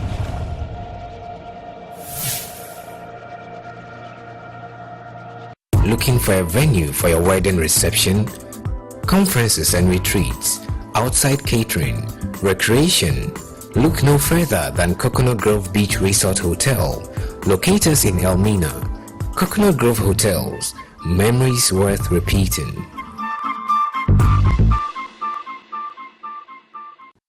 The African Business Talk analyzes Africa's business development and how policies and initiatives affect the lives of the African. The talk aims at opening opportunities for industry as well as sound trade cultural practices between business owners and entrepreneurs in continental Africa and in the diaspora. Don't miss it as we engage think tanks, businessmen and women, entrepreneurs, chief executives, innovators and people who have worked to transform countries like Ghana, Nigeria, Liberia, Benin, Togo, South Africa, Botswana, Egypt, and many other African economies. The African Business Talk, live on Business Television Africa.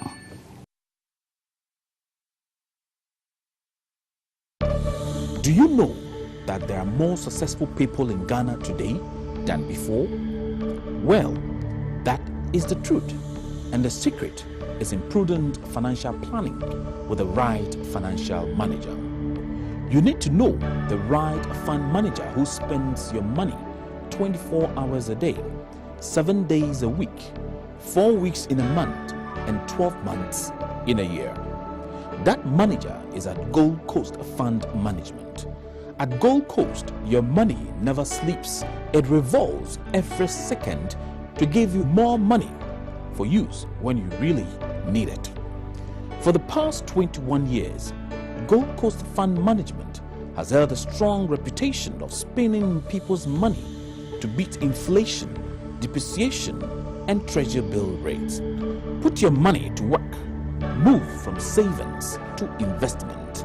Pay your investment tithe into the Gold Fund and Gold Money Market Fund, and be assured that when you are in need, you can turn to them to resolve your financial problems.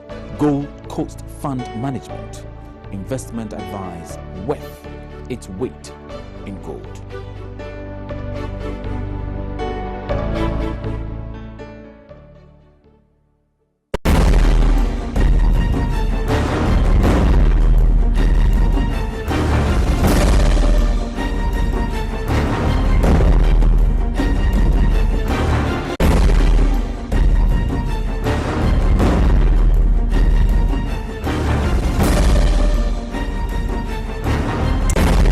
So you're welcome back from the break. Fitness and health is very important for every business person. And I know most of us don't take it seriously as we should. Today we talk about fitness and health as a business person. And I'm happy to have you with me, Beatrice Asamoah, the MD for Paul's Fitness. Good morning, welcome. Good morning. It's good to have you Good to in the be studio. here. You look Good to as be fit as a fiddle, as they say. Thank you. So tell us about Paul's Fitness, Okay, how it started. All right, Paul's, officially, we've been in Ghana for a year. Okay. No, actually, August is a year. Officially, we opened August, so we're just about getting to a year. Mm. But Paul's in the fitness industry has been in for over 20 years. We're a franchise from Paul's Fitness UK. Okay. We have other branches all over We've got in Europe, in UK, Germany, but in Africa, Ghana is the first maiden. But we're looking on establishing others in other African countries. To expand. Most definitely, most definitely. Yes, in Ghana currently we're located at the World Trade Center. Yes, I know when people say World Trade Center, go, oh, we didn't even know we had a World Trade Center in Ghana. It's close to the National City House, right? City House, sorry, on the ground floor. Opposite the City House. Lovely, yeah, that's it. So, how challenging has it been as as MD for Pulse Fitness? Okay, challenging. I like the word. Well, it's been challenging, but nothing that hasn't been achievable. Okay. Fitness in the Ghanaian concept, it's new. People attribute fitness to I have to lose weight or for medical reasons. That's the only reason people go into fitness. Program. But Paul, that's what Paul's in. We're here to change that whole perception. Fitness shouldn't be used as a prevention, but as a cure, as an everyday life. Like you get up in the morning, you know you need to stretch, you know you need to eat, you know you need to go to work.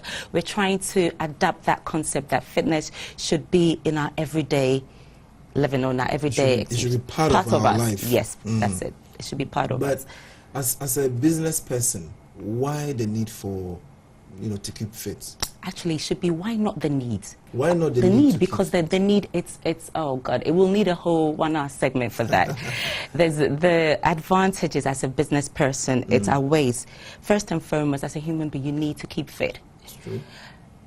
Exercises manages your stress, and then in the 21st world, we are encountered with a lot of stress, work stress, dealing with clients, dealing with marketing, dealing with sales, dealing business development, family, all these things, and then we are stuck in our offices longer. That's true. We're stuck in traffic longer. So all these things, at the end of the day, we are encountered with a lot of stress. It brings our energy down. So that's where the gym comes in. That's where exercise comes in. You exercise to boost your energy. You exercise to release your stress. When, yes, you apart from the health reasons, good exercise, good fitness, good for the heart. Yes, so good for the heart. It's good for the heart. Look at the kind of clientele that you handle at Pulse Fitness. Have you identified some, similar strains of things that you've seen among those people that you handle? And then what specifically do you do to help them? Sorry, if I understood your question. You handle corporate clients? Mostly, yes. Are there any particular, deficiencies in codes that you identify in any of them? Not having enough time. I don't have time, Beatrice. I don't have time. I'm stuck in the office making time to exercise. That's one of our main challenges. And when they come in, physically, every man wants to have six-pack. Six-pack. And then the muscles. I see. Yes. I see. Right. So, but then that's why Paul's, we're located at the World Trade Center. Purposely, because in the city of all these businesses, our working hours are flexible. It's from 5 a.m. to 9 p.m. So we're there to actually target the corporate Ghana, corporate business people, where not having time wouldn't be. If you're somebody that wants to work out early in the morning, 5 a.m., you can do your 45 minutes and then start the day energetic.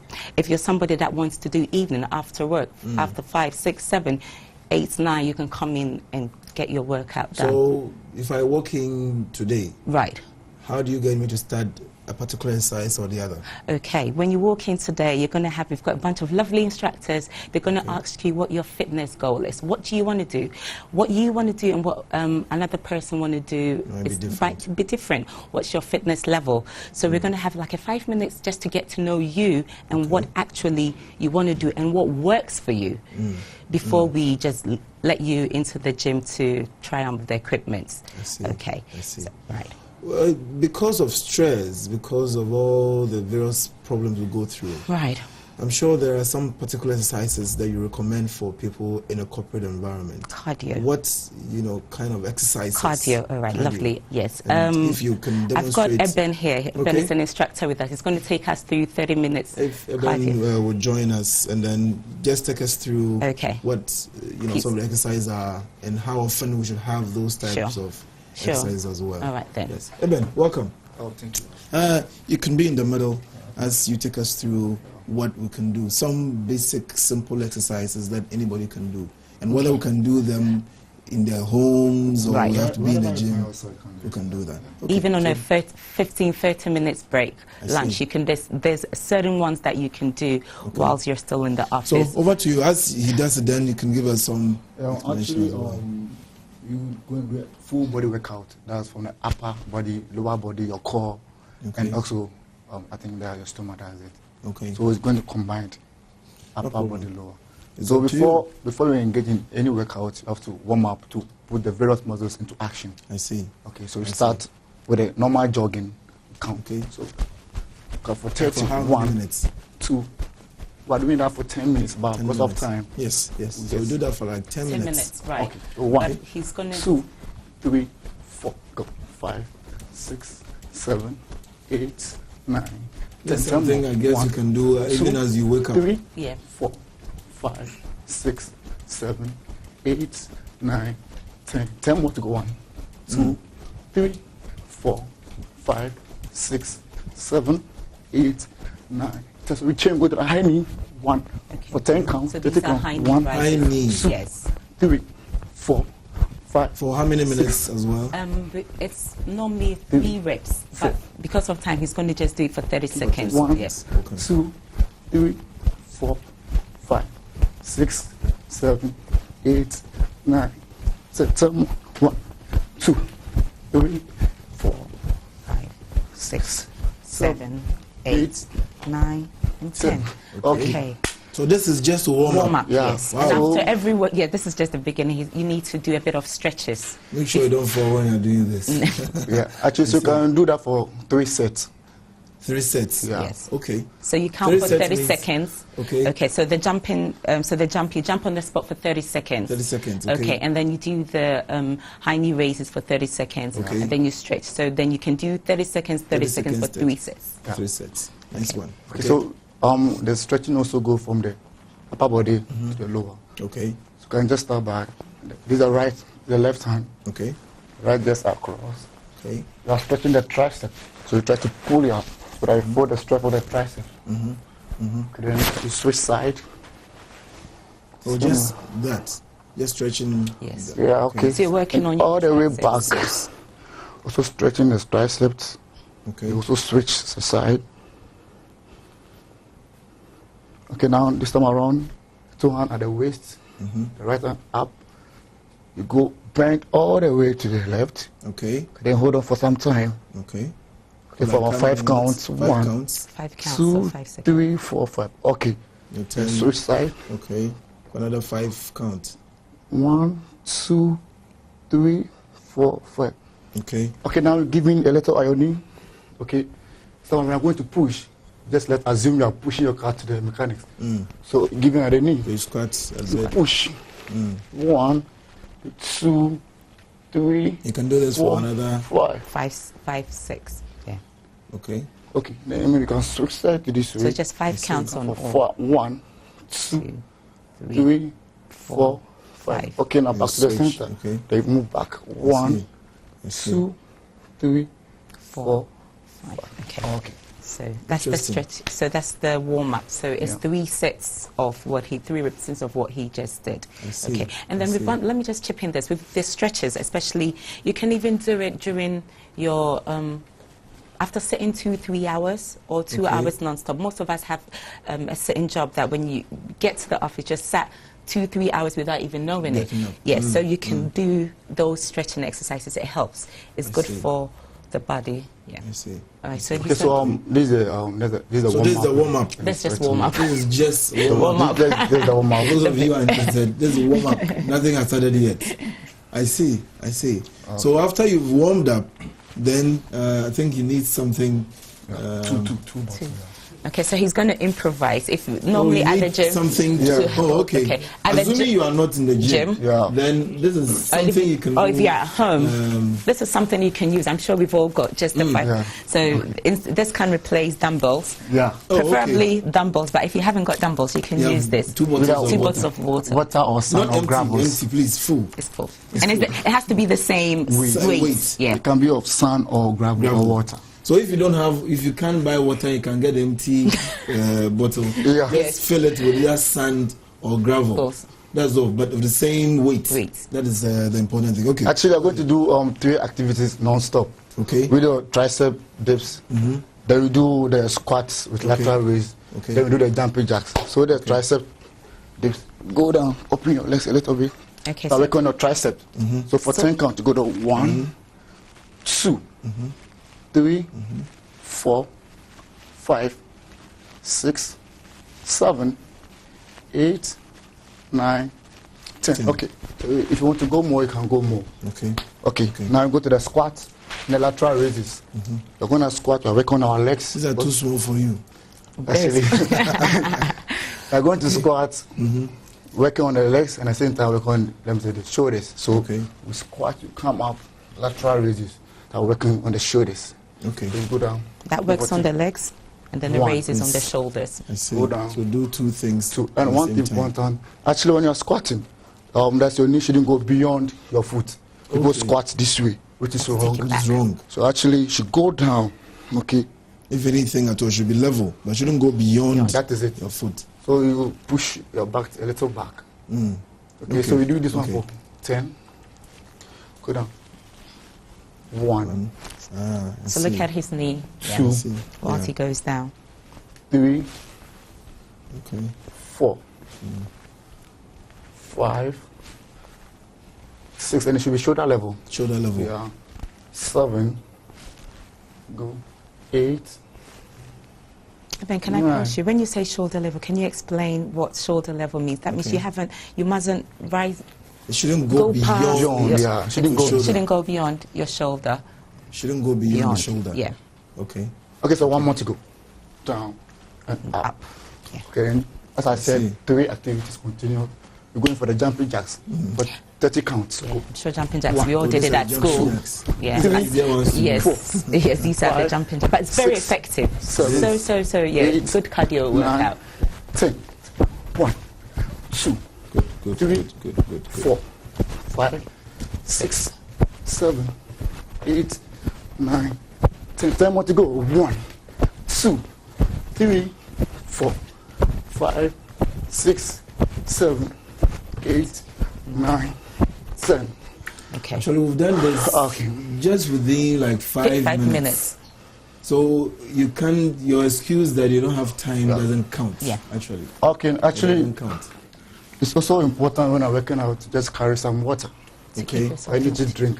Actually, when I'm working out and you sweat, you lose a lot of nutrients for the body.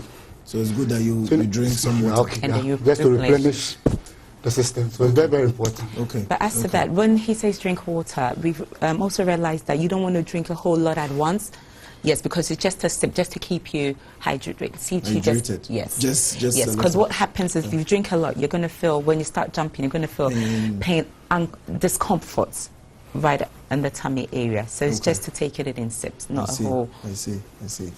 So it's important that you keep some water by you as you do that. Yeah. But like I said, we've done 3 things just within a matter of 5-10 minutes. So you really don't have an excuse. You really don't have an excuse. Yeah. So you repeat this activity for 3 sets. 3 sets. Yeah. And you rest for 45 seconds between each of the exercises. Yeah. I see. Okay. Good. Thank you very much. Most welcome. I'm sure we'll be seeing some of us there very soon. We look forward to that. Work on our abs and our triceps and all that. Want to look like him, eh? Yeah. So, how often then do you do this type of exercises? How often should you do it? Daily, yes. Once in a week, a month? I feel the minimum that you should at least exercise the body 4 times a week. 4 times at least. At least, 4 times a week. At least 4 If you're doing 10 minutes every morning, you should. With this kind of, jumping up and down and all that, I'm sure. At least 4 times a week should be good. Yeah. I see. So if anyone comes to Paul's Fitness, what are some of the exercises that the person does, apart from this one that we did? Lovely. I wish we were at the gym, then I could actually show you. One of these days we'll come there. Please do. That would be lovely. That would be lovely. Well. What normally we all start with a cardio workout using the cardio equipment. So you've got the obviously the treadmill. Everyone loves the treadmill. Maybe do the treadmill or the bicycle or the eye trainer. The eye trainer is a new innovation that I can proudly boast that Pulse Fitness is the only one that's got it in the country. It's joining aerobics and cardio in at the same time. I see. Yeah. So you can use that for 30 minutes. So it's normally every exercise you normally need to do a bit of cardio. I know when the men come in, they go like, "Oh, I just want to do muscles. I don't want to do cardio." But cardio is very important. You know, it's good for the heart. Okay, so you can just 10-15 minutes cardio, then you can go to work on the other total body workouts. So it's not for only men? No, for everybody, for women. Weight loss, if you want to lose weight, you know. If you want to, the funny thing is women come in and they're like, "Oh, Beatrice, I want to keep my hips, I want to keep my behind, but I just want to work on my tummy. I just want to lose the tummy weight."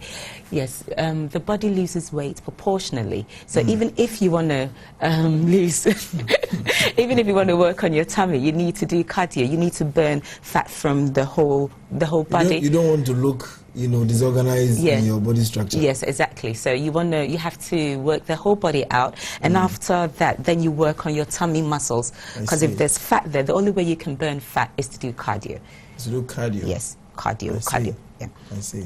So you have to burn the fat there. When the fat is being burned, then you can also firm and tighten your tummy muscles as well. I see. Okay. That's good, and I'm hoping that, you know, we can bring you this every morning. I'd love so to that be here. At least you know what you can do, and something that is sustainable. As Eben did, this is a very simple exercise that No reason everyone not to. Can do. Age-wise, anybody? So far as you haven't got a special medical condition, I have clients that are old as 70, 65 still using the gym. That's and nice. at Paul's, we have a special package for 60 and above and students. Lovely discounts.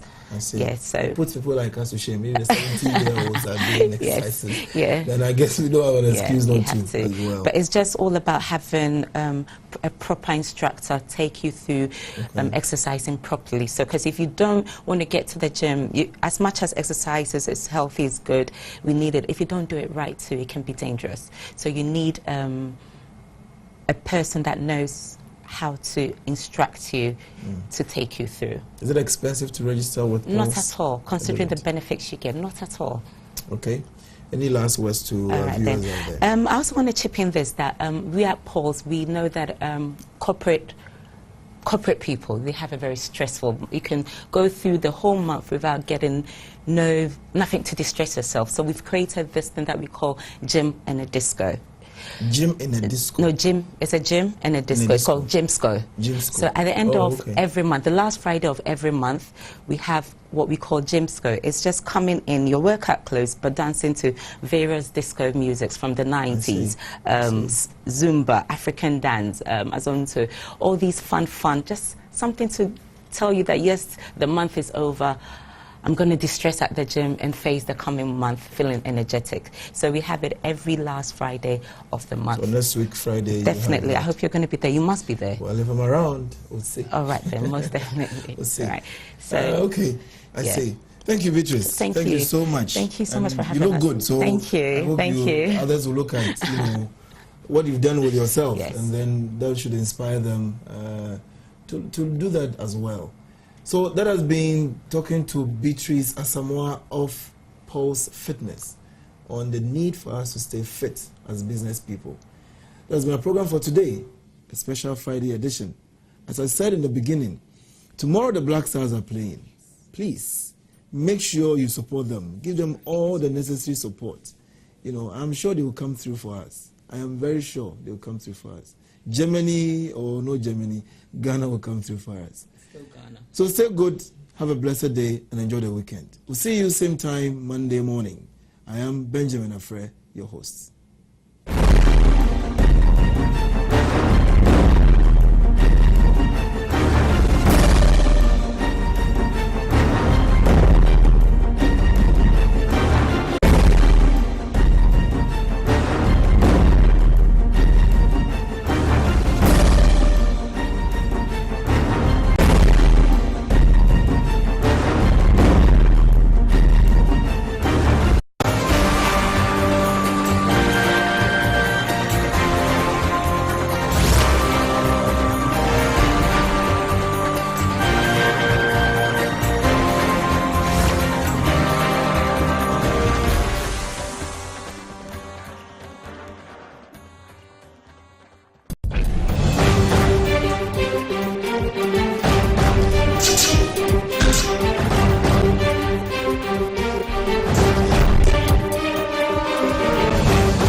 Africa is becoming more populous and richer, it has experienced unprecedented and uninterrupted economic growth for the past 3 decades.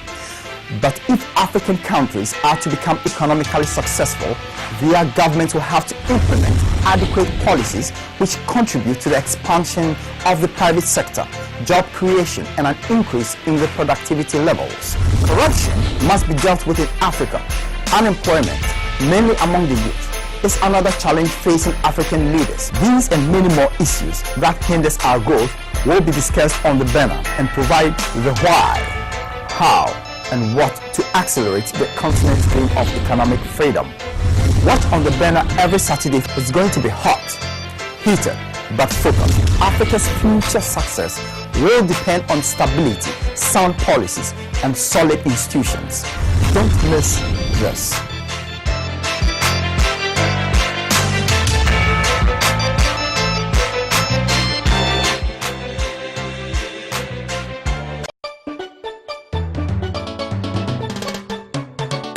If you want quality TV that will make your family always very happy, First Digital TV, First Digital TV for your family. We give you quality premium digital TV.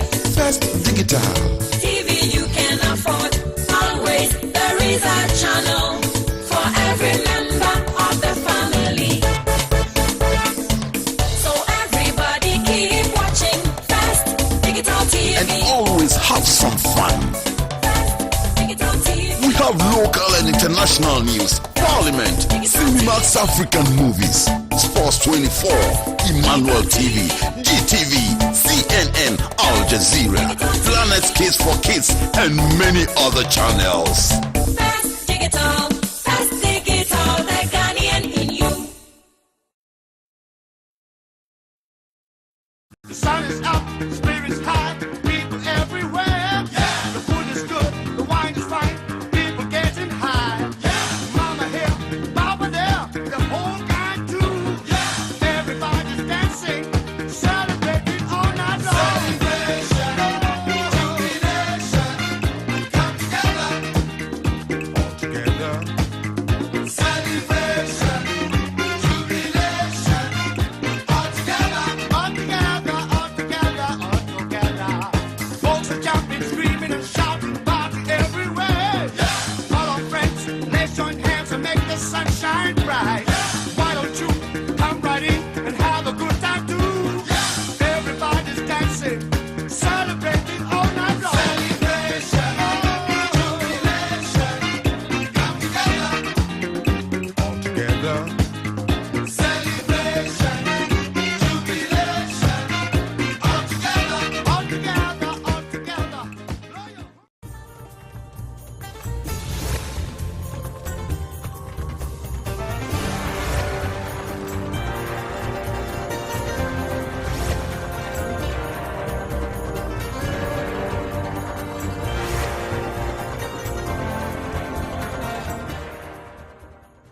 Looking for a venue for your wedding reception, conferences and retreats, outside catering, recreation?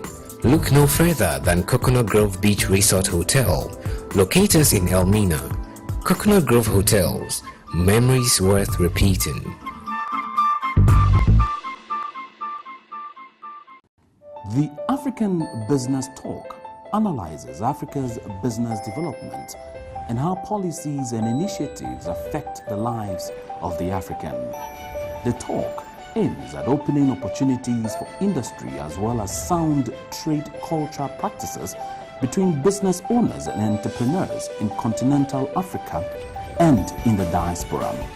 Don't miss it as we engage think tanks, businessmen and women, entrepreneurs, chief executives, innovators, and people who have worked to transform countries like Ghana, Nigeria, Liberia, Benin, Togo, South Africa, Botswana, Egypt, and many other African economies. The African Business Talk, live on Business Television Africa.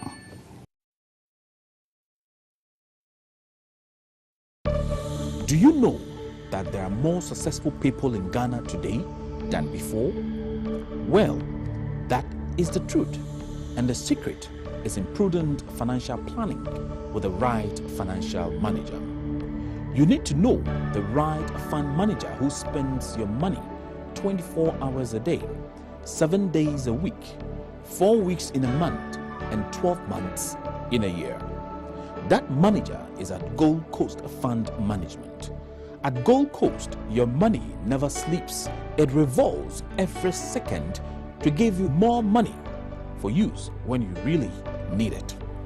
For the past 21 years, Gold Coast Fund Management has held a strong reputation of spending people's money to beat inflation, depreciation, and treasury bill rates. Put your money to work. Move from savings to investment. Pay your investment tithe into the Gold Fund and Gold Money Market Fund, and be assured that when you are in need, you can turn to them to resolve your financial problems. Gold Coast Fund Management. Investment advice worth its weight in gold.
Our turnout was a bit higher than expected, so our apologies to the folks in the way back who may not have a seat, but we hope you'll hang with us. My name is Jennifer Cook, and I direct the Africa program here at the Center for Strategic and International Studies. I want to welcome you all to CSIS, and it's really wonderful to see the level of interest in today's event, which is on the big outcomes of President Obama's recent trip to Africa, and in particular on the Power Africa initiative that he announced. Today's event is part of the Chevron Forum on Development. This is a series of speaker events and part of a larger initiative here at CSIS under the leadership of our U.S. Leadership and Development Program, which is co-directed by Johanna Nesseth, who is probably here, and Dan Rundy, that looks at the role of the private sector in development, how U.S. development assistance can harness the energy of the private sector and maximize development impacts. So we're very grateful to the Chevron Corporation for their important support. I'd also really like to thank Christina Perkins of CSIS, who's done a great job and worked very hard to bring this big event together today. As most of you know, President Obama traveled to Africa from June 25th to June 3rd, visiting Senegal, Tanzania, and South Africa. This was his first trip to the region since a brief visit to Ghana in 2009. And the trip, the initiatives that he announced, and I think the very warm reception that he received in Africa, presents a real opportunity to re-energize U.S. partnerships on the continent and to engage African governments, entrepreneurs, and citizens, I think, in a new and different way. The President spoke of this paradigm shift in U.S. relations with Africa that moves the U.S. away from thinking of the continent as a place of disease and conflict and need to one with much greater emphasis on economic growth, investment in trade, and sustained development. I think this entails a major shift that is beginning not entirely there in a mindset, I think, both in the U.S. and in Africa, where perceptions of pursuit of commercial interests and profit, there's always been something seen as slightly unseemly about that when you talk about Africa. But I think now we're moving to the idea that, in fact, these commercial ties, if managed well,